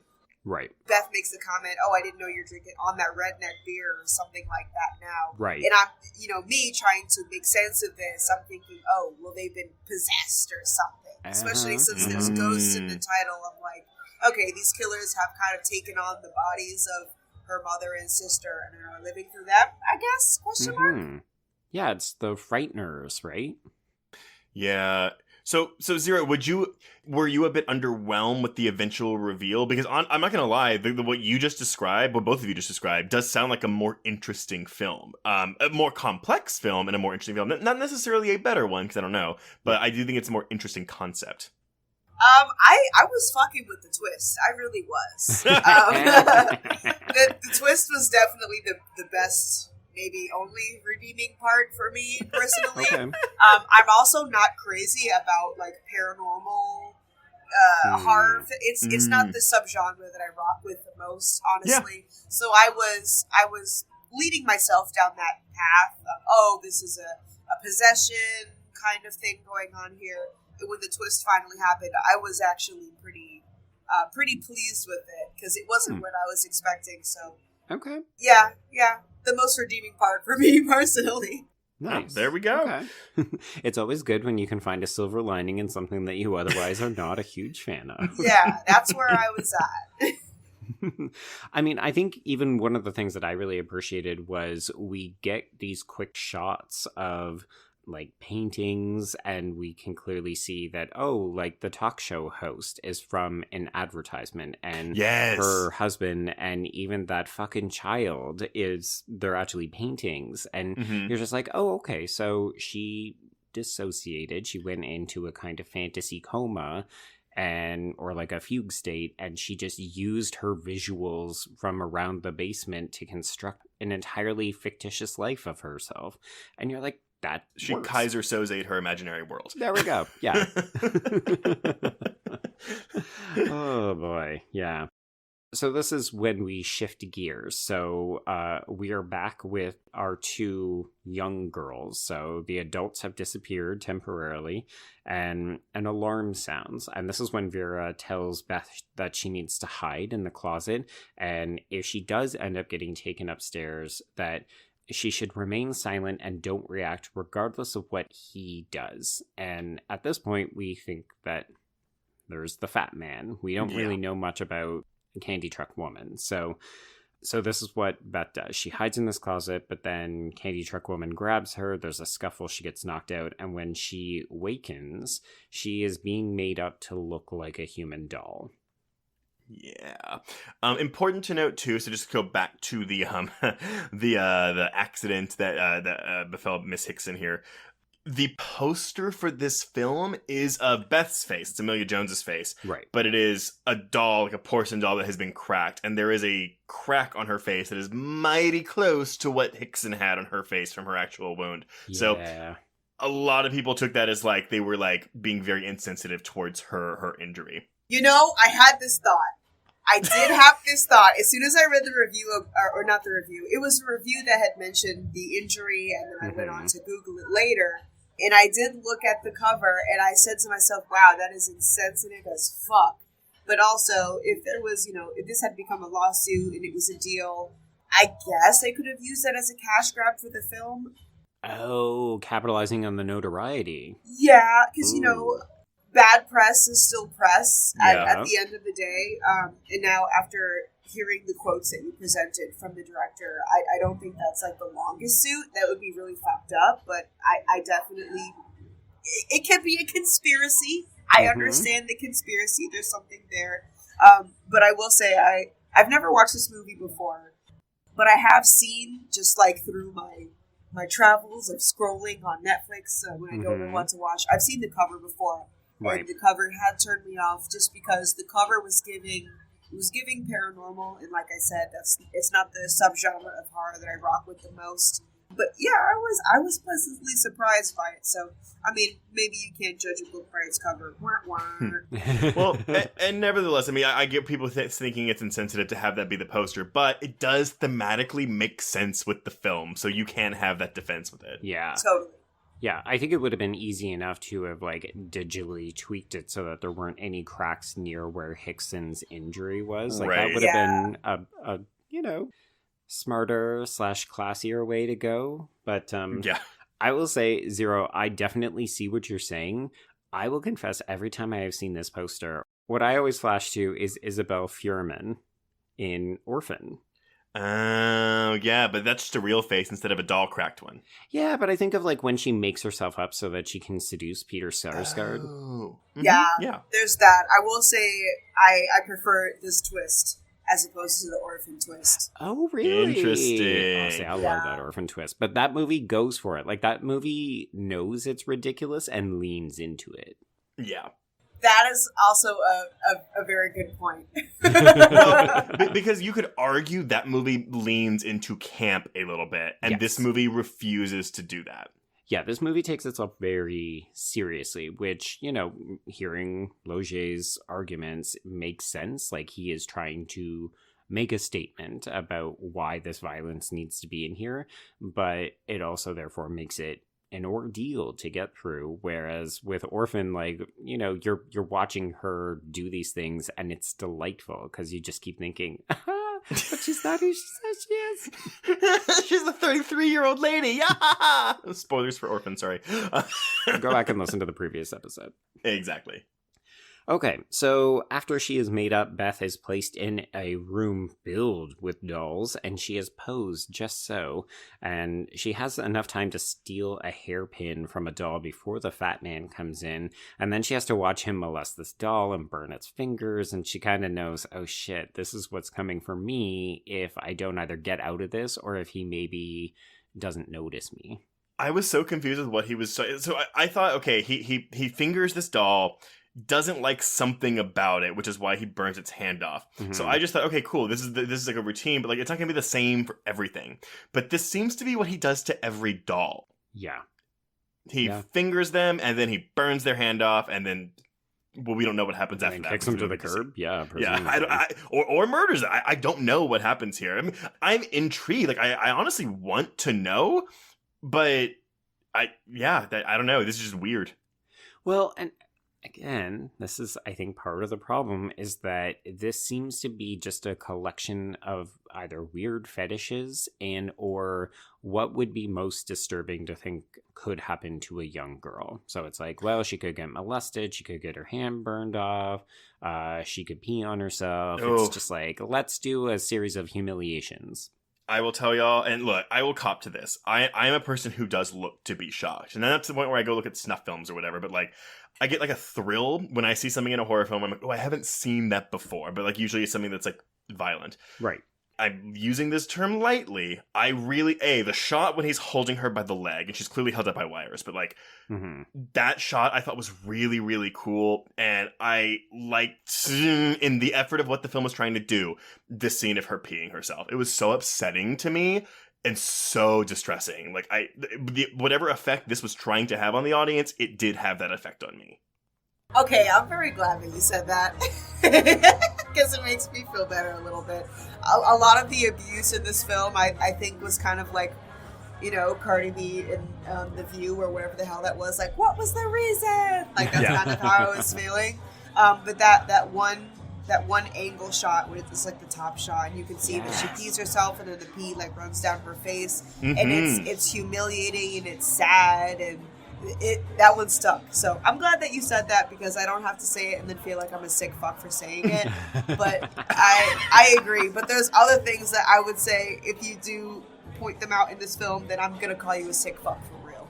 All right. Xero's got standards. But I'm honestly surprised to hear you say that about this scene, but I'm also glad to hear you say that about this scene. So look, common ground.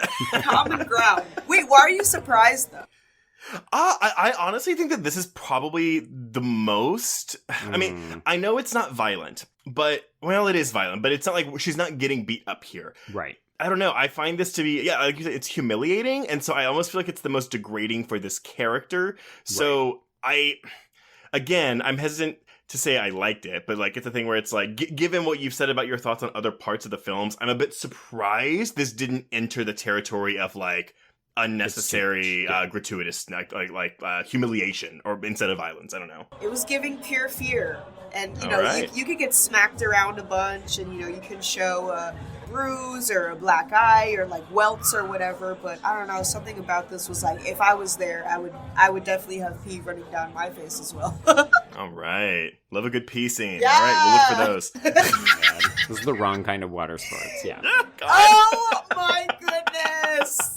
I had to take it there. Okay. That's but good. I'm actually very much in agreement with both of you. I think the reason that it works is not just because it's shocking and it feels like something that we don't often see, but even just watching him strongman lift her up by the ankle with one arm, it immediately establishes the stakes because he is clearly so strong and she feels so powerless in this moment, right? So I think you're right, Trace. It's doing exactly what the scene needs to do, but it doesn't need to resort to the kind of typical violence. Like later on when we see him start to hit her, I don't want to say I tuned it out because obviously I was still feeling it, but it felt so conventional that I just thought, oh, good. So we're doing this shit. Fuck. Like, I've seen this a million times before, whereas this felt like scary violence that helped me to understand how much danger she was in without having to resort to like punching her in the fucking face. I actually like what you mean. Like, no, it's like, yeah, I'm not tuned out, but my eyes almost glaze over once we have scenes of them getting beat. When it's like, okay, like I'm just gonna watch 60 seconds of them getting beat. Like, I get the point, but it's like, yeah, it's like, again, I liken it to a really long landscape shot in a movie, right? Well, and I think back to Martyrs, right? Where what is the image that always stands out the most to me? And that's when we see her get flayed. Mm-hmm. Not just because it's not something that we see all the time, but also because it is this, it's almost like a pinnacle moment, right? It's where the film is achieving what it's trying to communicate or what it's trying to do or evoke in an emotional component. But it's doing it in this really striking way. Like, there's beatings in Martyrs, and I feel the same way about those that I do about these ones, where I just, like, when we have to see the girls get beaten on the mattress, I'm just like, okay, like, I've seen this. I know what domestic abuse, I know what men hitting women looks like, and oh God, it sounds shitty now that I'm saying it out loud, but I do tune out, I do glaze over with it, because I'm desensitized to it, because I've seen it in every fucking cop drama. I've seen it in every Lifetime movie. It doesn't land that way anymore. Yeah, but this scene does. Yes. Yes. Okay, so thankfully we don't have to see too much of Beth's ordeal. So she does start to get molested, but because she's got the hairpin, she's able to get him in the back of the neck, and then as a result, she's able to kind of get away briefly. So, well, okay, so we also have this moment that we're all we're in his head for a moment, where all the dolls start calling, like talking down to him, calling him a fucking pig, that they're gonna kill him. Yeah, which I was like, well, that's an interesting choice to do that. This is the only time in the film that we actually get anything from either of the two villains' perspectives. And we are not afforded this option from the candy truck lady. So no. I want to say that they deserve this little bit of just insight, yeah, right? much more than the fat man. Just because I'm feeling like the fat man was the main antagonist of this movie, and then the candy truck woman was just kind of supporting. I really still don't really know why they were there. It's a motherly role. I guess, yeah, a motherly role. But I wanted to know why they were allowing this. Why, how are they as sick as a fuck as the fat man is? But some people have read this as almost childish, like, not infantilization, but like stunted development. Whether you want to read that as either mental illness or mentally disabled. And that's why this character is so interested in dolls, because they're fixed at a young age and they treat human beings as dolls and they get angry at them. But she's asking why does the candy truck woman like allow this? Why does she facilitate this? Because she's the one that also she's the one that she comes in after, because it's always the fat man that goes in first to get the mom. Right. So and she's just kind of facilitating this whole thing. I think without that little cut scene where all the dolls are, saying, fuck you, nobody likes you, you're never going to be whatever, go hide in a corner somewhere. I could have gotten that without that scene. I could have understood that this character is troubled without. I mean, they do a very good job of depicting that non-verbally, but why the candy truck woman? They needed a little bit more explanation. I mean, I don't know if I were to have gotten that explanation, I probably would have been more pissed than I am now.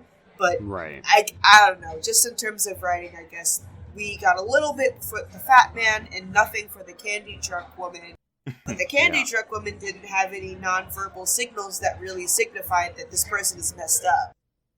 Right. Yeah, like there's no reason why. Like, we know for a fact that the candy truck woman can say something because we hear them say, like, we got your sister and we're going to get you next. it's frustrating. In a way, it would almost be better if they were nonverbal so that there wasn't an excuse for, like, why don't they say something, or why don't we get this kind of insight, or rather, why do we get it for the fat man but not them? Why are they almost a second-tier villain in this movie? I don't understand the logistics of this character. And I find the more that we're talking about it, the more frustrated I become with it, because I'm just like, why then? Why did you make this character who they are and then do absolutely nothing with it? And that's the thing, right? Because like if you just watch this movie last night, you don't have to talk about it on a podcast for 2 hours. You don't have to think about that.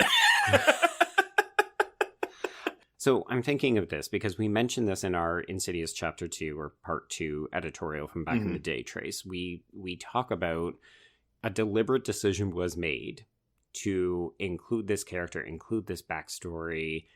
We didn't think that that was well done back then, but we thought about how upsetting it would be if you were a member of the trans community and you go into this Insidious film thinking, oh, I'm going to get a backstory for this ghost. Oh, fuck, it's a trans killer. Like, bam, just has to hit you in the face. Like, cool, that is really fucking annoying because I've seen this a million times.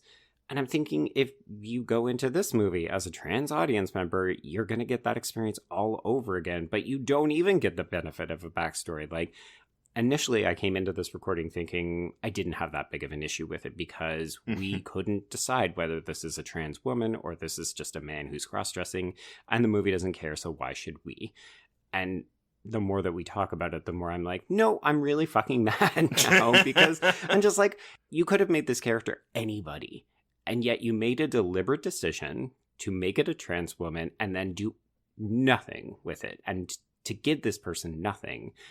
And I just don't understand the thought process except to say, oh, you just don't care. And that's shit. But that's why, and look, we have said multiple times it's unforgivable that this came out in 2018. I'm also borderline unforgiving of any journalist who talked to him who didn't ask him these questions. It's a very weird thing, hey? Because again, like at that time, like again, like our community of journalists, like we knew this shit. Mm-hmm. This was discourse for us. So I'm surprised that no one asked this man about this whenever he was doing it. Yeah. Either that or they were told that they were not allowed to ask and he would not answer. Maybe that is the case. Who knows? But that's speculating like too further in a way. Like we don't know. Now we're taking it. Now we're creating our own fantasy. Yeah, exactly. But anyway, well, that's okay because we have two very overt Stephen King references coming up, which again There we go. makes it all the funnier that it's not Stephen King in this movie because she bashes him over the head with a typewriter, which is a straight out of Misery reference. Yeah. So he is unconscious. And then we have the candy truck woman using a sledgehammer on the door, which is a shining homage. Reference. Which again, so you're doing Lovecraft instead of King, but doing King homages? Yeah. Mm-hmm. Okay. So, yes. So the candy truck woman is breaking in using aforementioned sledgehammer. So Beth ends up faking her escape by throwing the typewriter out the window, making it seem like she's gone out. And instead she hides in this mirror space with the jump scare doll. Okay, so I did like this sequence. Oh yeah, this is great. It's stupid, right? Like, we all know it's stupid, but it still works because the groundwork was laid with this doll, and also because it's not like one time, it happens 3 times where she's like, shut that fucking doll off. The second she opens the mirror and her foot hits the floor, I'm on my couch, feet up against my chest, just going, no, bitch! Stay in there! Yeah. I mean, poor Beth at this point, she, like, you can tell that she's working on frayed nerves and adrenaline only, but yeah, it's like, slow it down, make a plan, think about what you're going to do here. Yeah, exactly. But no, all this is, I mean, up until they escape, like, it's pretty much, we're sneaking around the house, hoping, like, a lot of close calls, things like that. All of this to me is very effective. I think it's very well done. Yeah, and then when they do finally escape, it looks gorgeous, right? So they're running through the night. We've got this urgent yet fairy tale-esque piano score guiding them. They're making their way through the woods, and then dawn breaks, and we're back in this field that we maybe do or do not recognize from the opening. We see the road, And then this is when the state cruiser drives by and they begin screaming.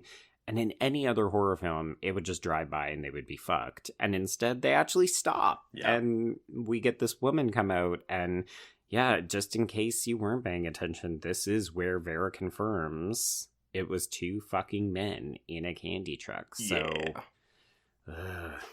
But, okay. I do feel like we belabored the point a little bit. So we can move on. But for a good thing, we do get him playing, Laugier, playing with this a little bit, because we have the cruiser, and we have, in the background, two headlights arrive. Mm-hmm. And all of us think, oh, that is the candy truck. Yeah. It is not. It is not. No. Because the candy truck woman is just coming from across the field with a gun. She just blows these state troopers away. Were you just not just like gutted? Like, oh my, because here's the thing. When they escaped the first time, I checked it. I was like, oh my God, there's still 20 minutes left. Like, there's no way they're out of the woods yet. I mean, they're out of the woods, but like not out of the woods, proverbial woods. So I'm interested, Xero, to hear if you were kind of on the same wavelength as me. I thought that this is where the film was actually going to take a turn and we were going to go back to that highway horror, or I didn't think we would go back to the house. I thought the film would shift locations and do something different. Okay, I was 100% expecting a chase scene. There we because go. The first scene in the beginning when they're like driving side by side, which is like very Fast and Furious, I guess. I'm like, oh, okay, now is the time where we're going to get that chase scene that we were promised low-key in the beginning. Again, I was wrong, but that's fine. Sarah's like, no, I'm really fine with it. It's okay. It is okay. I love when I'm wrong with my speculation. Because I think I'm all that, and then I'm not, and I'm like, ooh, become a little bit wiser. Love it. So I'm curious then, does the next part work for the two of you? Because the twist is long past. So when Beth goes back into her kind of fugue state and she's back to successful future author at a party, and then we get this conversation with Lovecraft, like, I don't know. I kind of looked at the runtime and I said, so 85 minutes and we're going to do a little bit of this. Like, I get the point. It's about whether or not she will go back to her sister or she will stay in the fantasy where she is safe. Get it. I think it drags. I think that it's actually unnecessarily long. So, okay, I got a final quote from Laugier. Oh my God, Trey. Final, no, I know, but here you go. The scene with Lovecraft is something we've all dreamt about when we were young teenagers, back when we had idols and heroes, which was my case. I dreamt 1,000 times that Argento or Carpenter had appeared to me and said, Pascal, you've made it. You've found your voice. You're no second-rate copy of me anymore. All my short films were second-rate copies of this or that, a copy-paste element from people that I loved and imitated. We've all been there at age 12 or 13. It takes a lot of time to find your own style. It takes a lifetime. We gradually develop our own world, and we start to feel like the right teller of these stories. The scene with Lovecraft meant a lot to me, though it was, of course, one of the scenes my producer wanted to have cut out.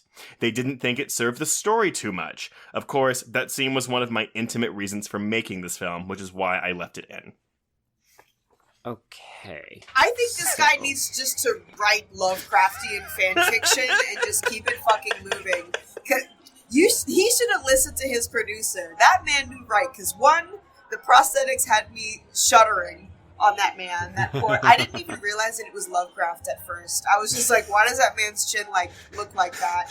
Second off, I don't think it really added much to like this message that he was trying to portray in the previous quote that you had recited. Mm-hmm.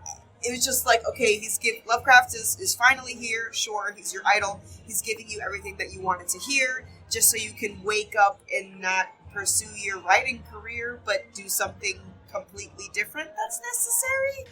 So the way you could, if you want to keep this scene in, the way you fix it, this scene doesn't end the movie, but it ends the present day scene. So they get taken away in the ambulance. We have Beth pass out in the ambulance, and then she goes into this fantasy. And when she wakes up, she is an adult. She is a successful author, having in her dreams gotten Lovecraft's approval of her work. Yeah, like this meeting with Lovecraft, I think it can work. Or like, yeah, meeting your idol, realizing that you become the thing you most wanted. But she hasn't become that. And like, I get that the whole thing is like, oh, in her fantasy, this is what she would most desire, right? Her mom is there, the state troopers are back in their fancy dress, and yeah, we've got Lovecraft giving her what she wants.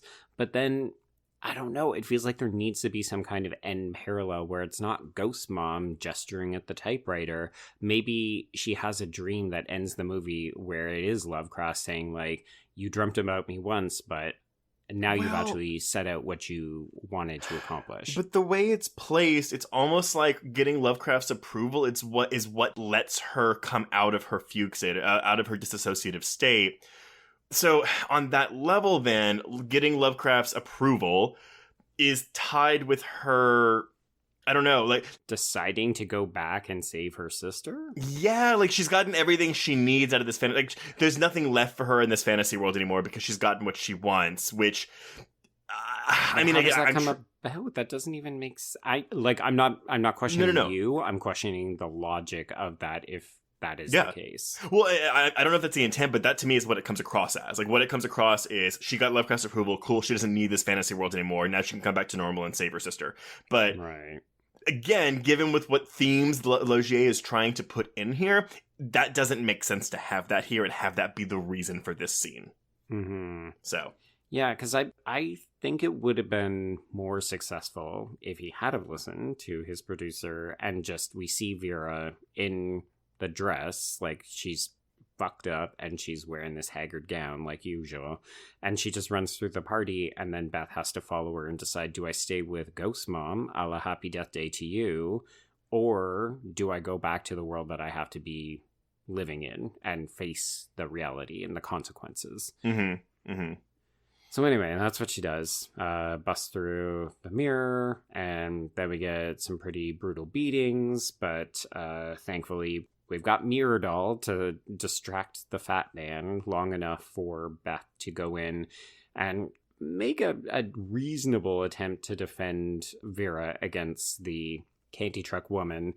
And basically they delay the inevitable because the state trooper has managed to convey, oh, hey, it's all going down at Aunt Clarice's house, so some new dude shows up and blows both of our villains away. Yep.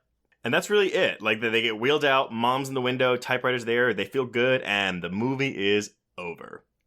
Well, yeah, except that she's not an athlete. It's important that we have this EMT be like, oh, you're so brave and so strong, you must have been an athlete, and, so we can do the, no, I write stories. Okay. I'm screaming. That is Ghostland, everybody. So, okay, Xero, why don't you give us your final thoughts on this film? Give us your conclusion after this discussion. Okay, well, my conclusion is I might be maybe like 30% more angry with the film than I was before we started this conversation. Oh, no. Given specifically the quotes and what the director was thinking when he created this film. I don't like it.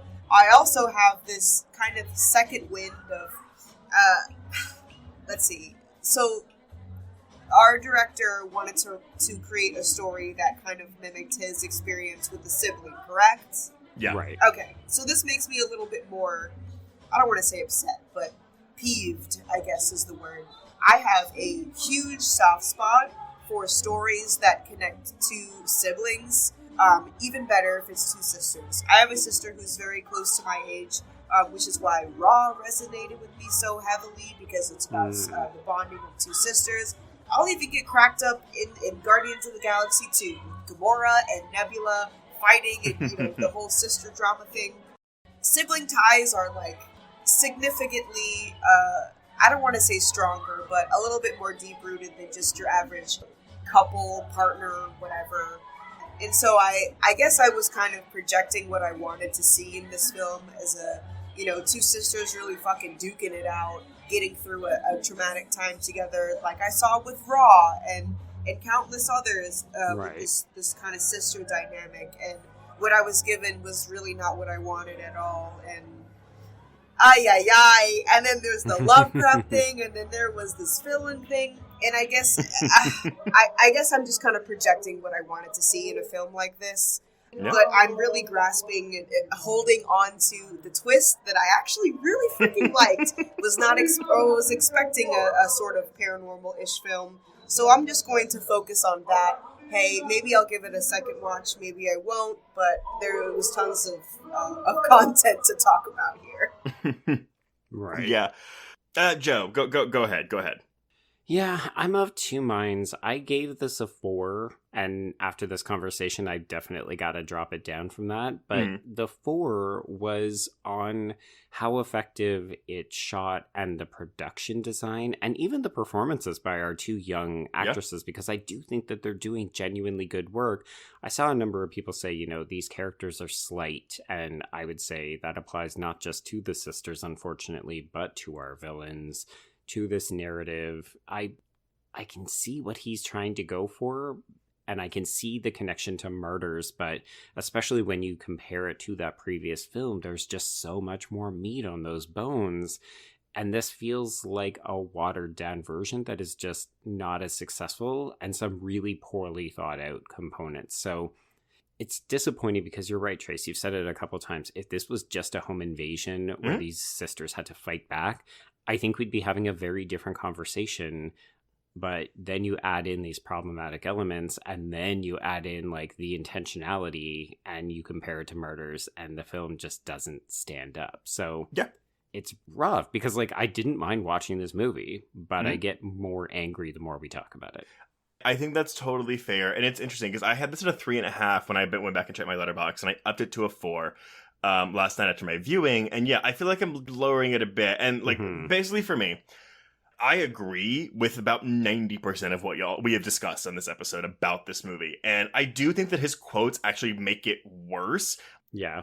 Because the thing is, I can take a lot of these one-dimensional aspects, a lot of these non-explanations for things, and just be like, honestly, I just don't think he knew what he was doing. Right. The problem is with his quotes, that kind of gets like, rid of he that. did know what he was doing. It's just bad. Yes. That being said, will I watch this again, and can I watch this again and choose to eject all of that from my mind?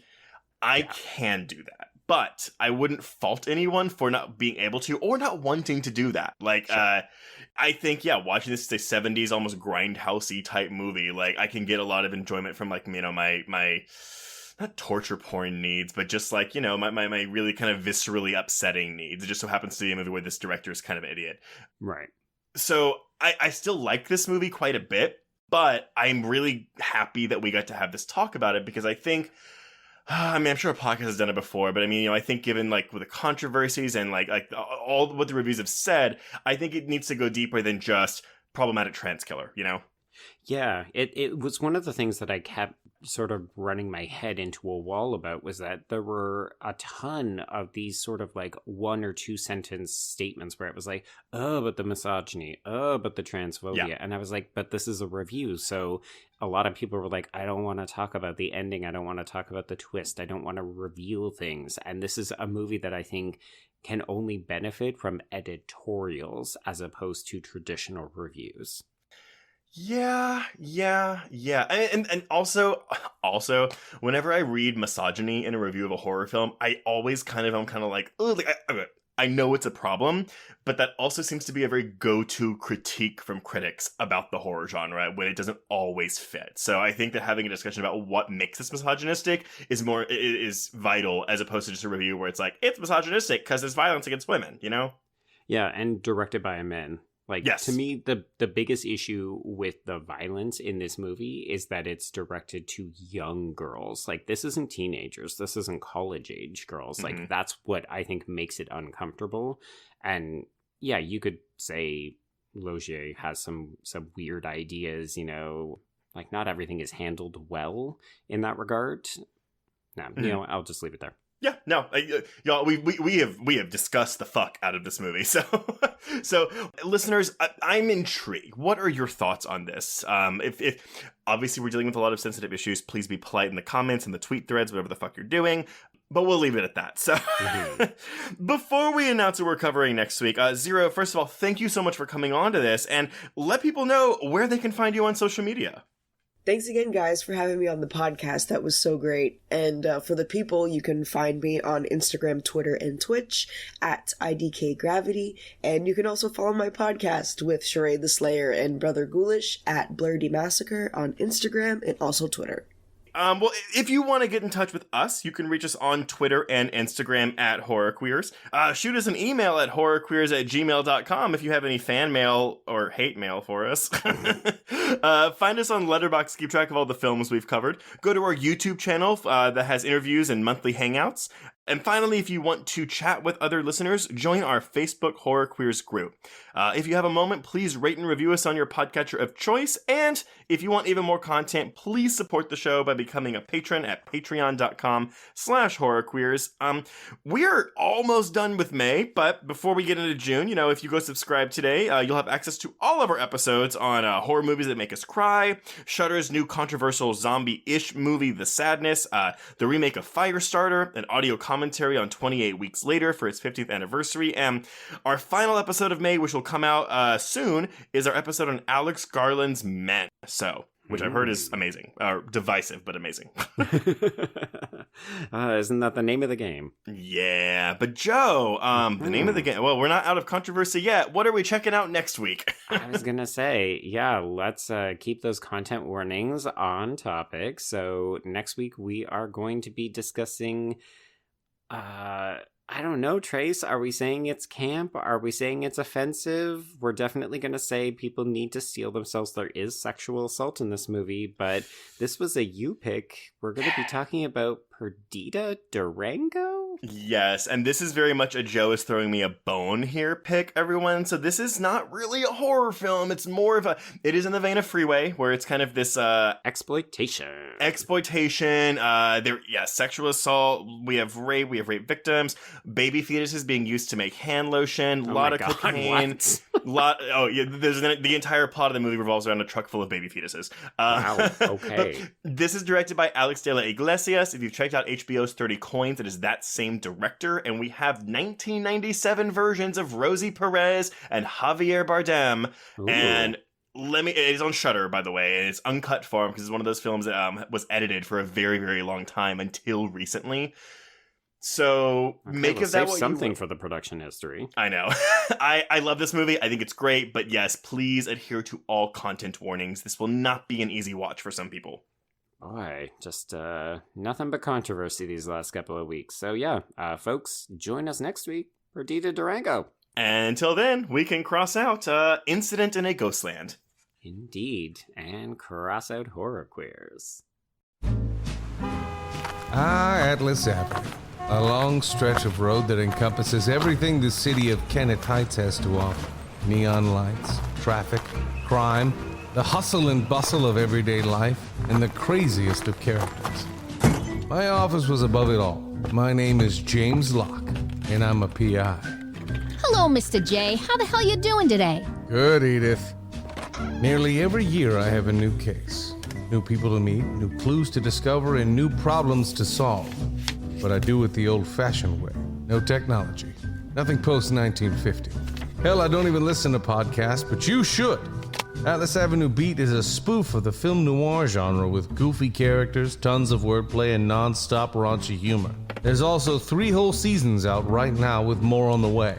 Just search for Atlas Avenue Beat wherever you listen to podcasts or visit us online at bloody.fm. It was late in the afternoon when the professor and I took our way towards the east, whence I knew Jonathan was coming.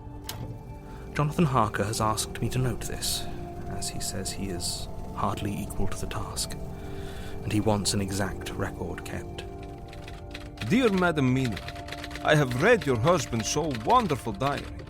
Strange and terrible as it is true. I will pledge my life on it. God preserve my sanity, for to this I am reduced.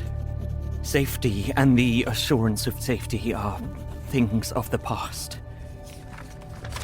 I am in hopes that I shall see more of you at Castle Dracula.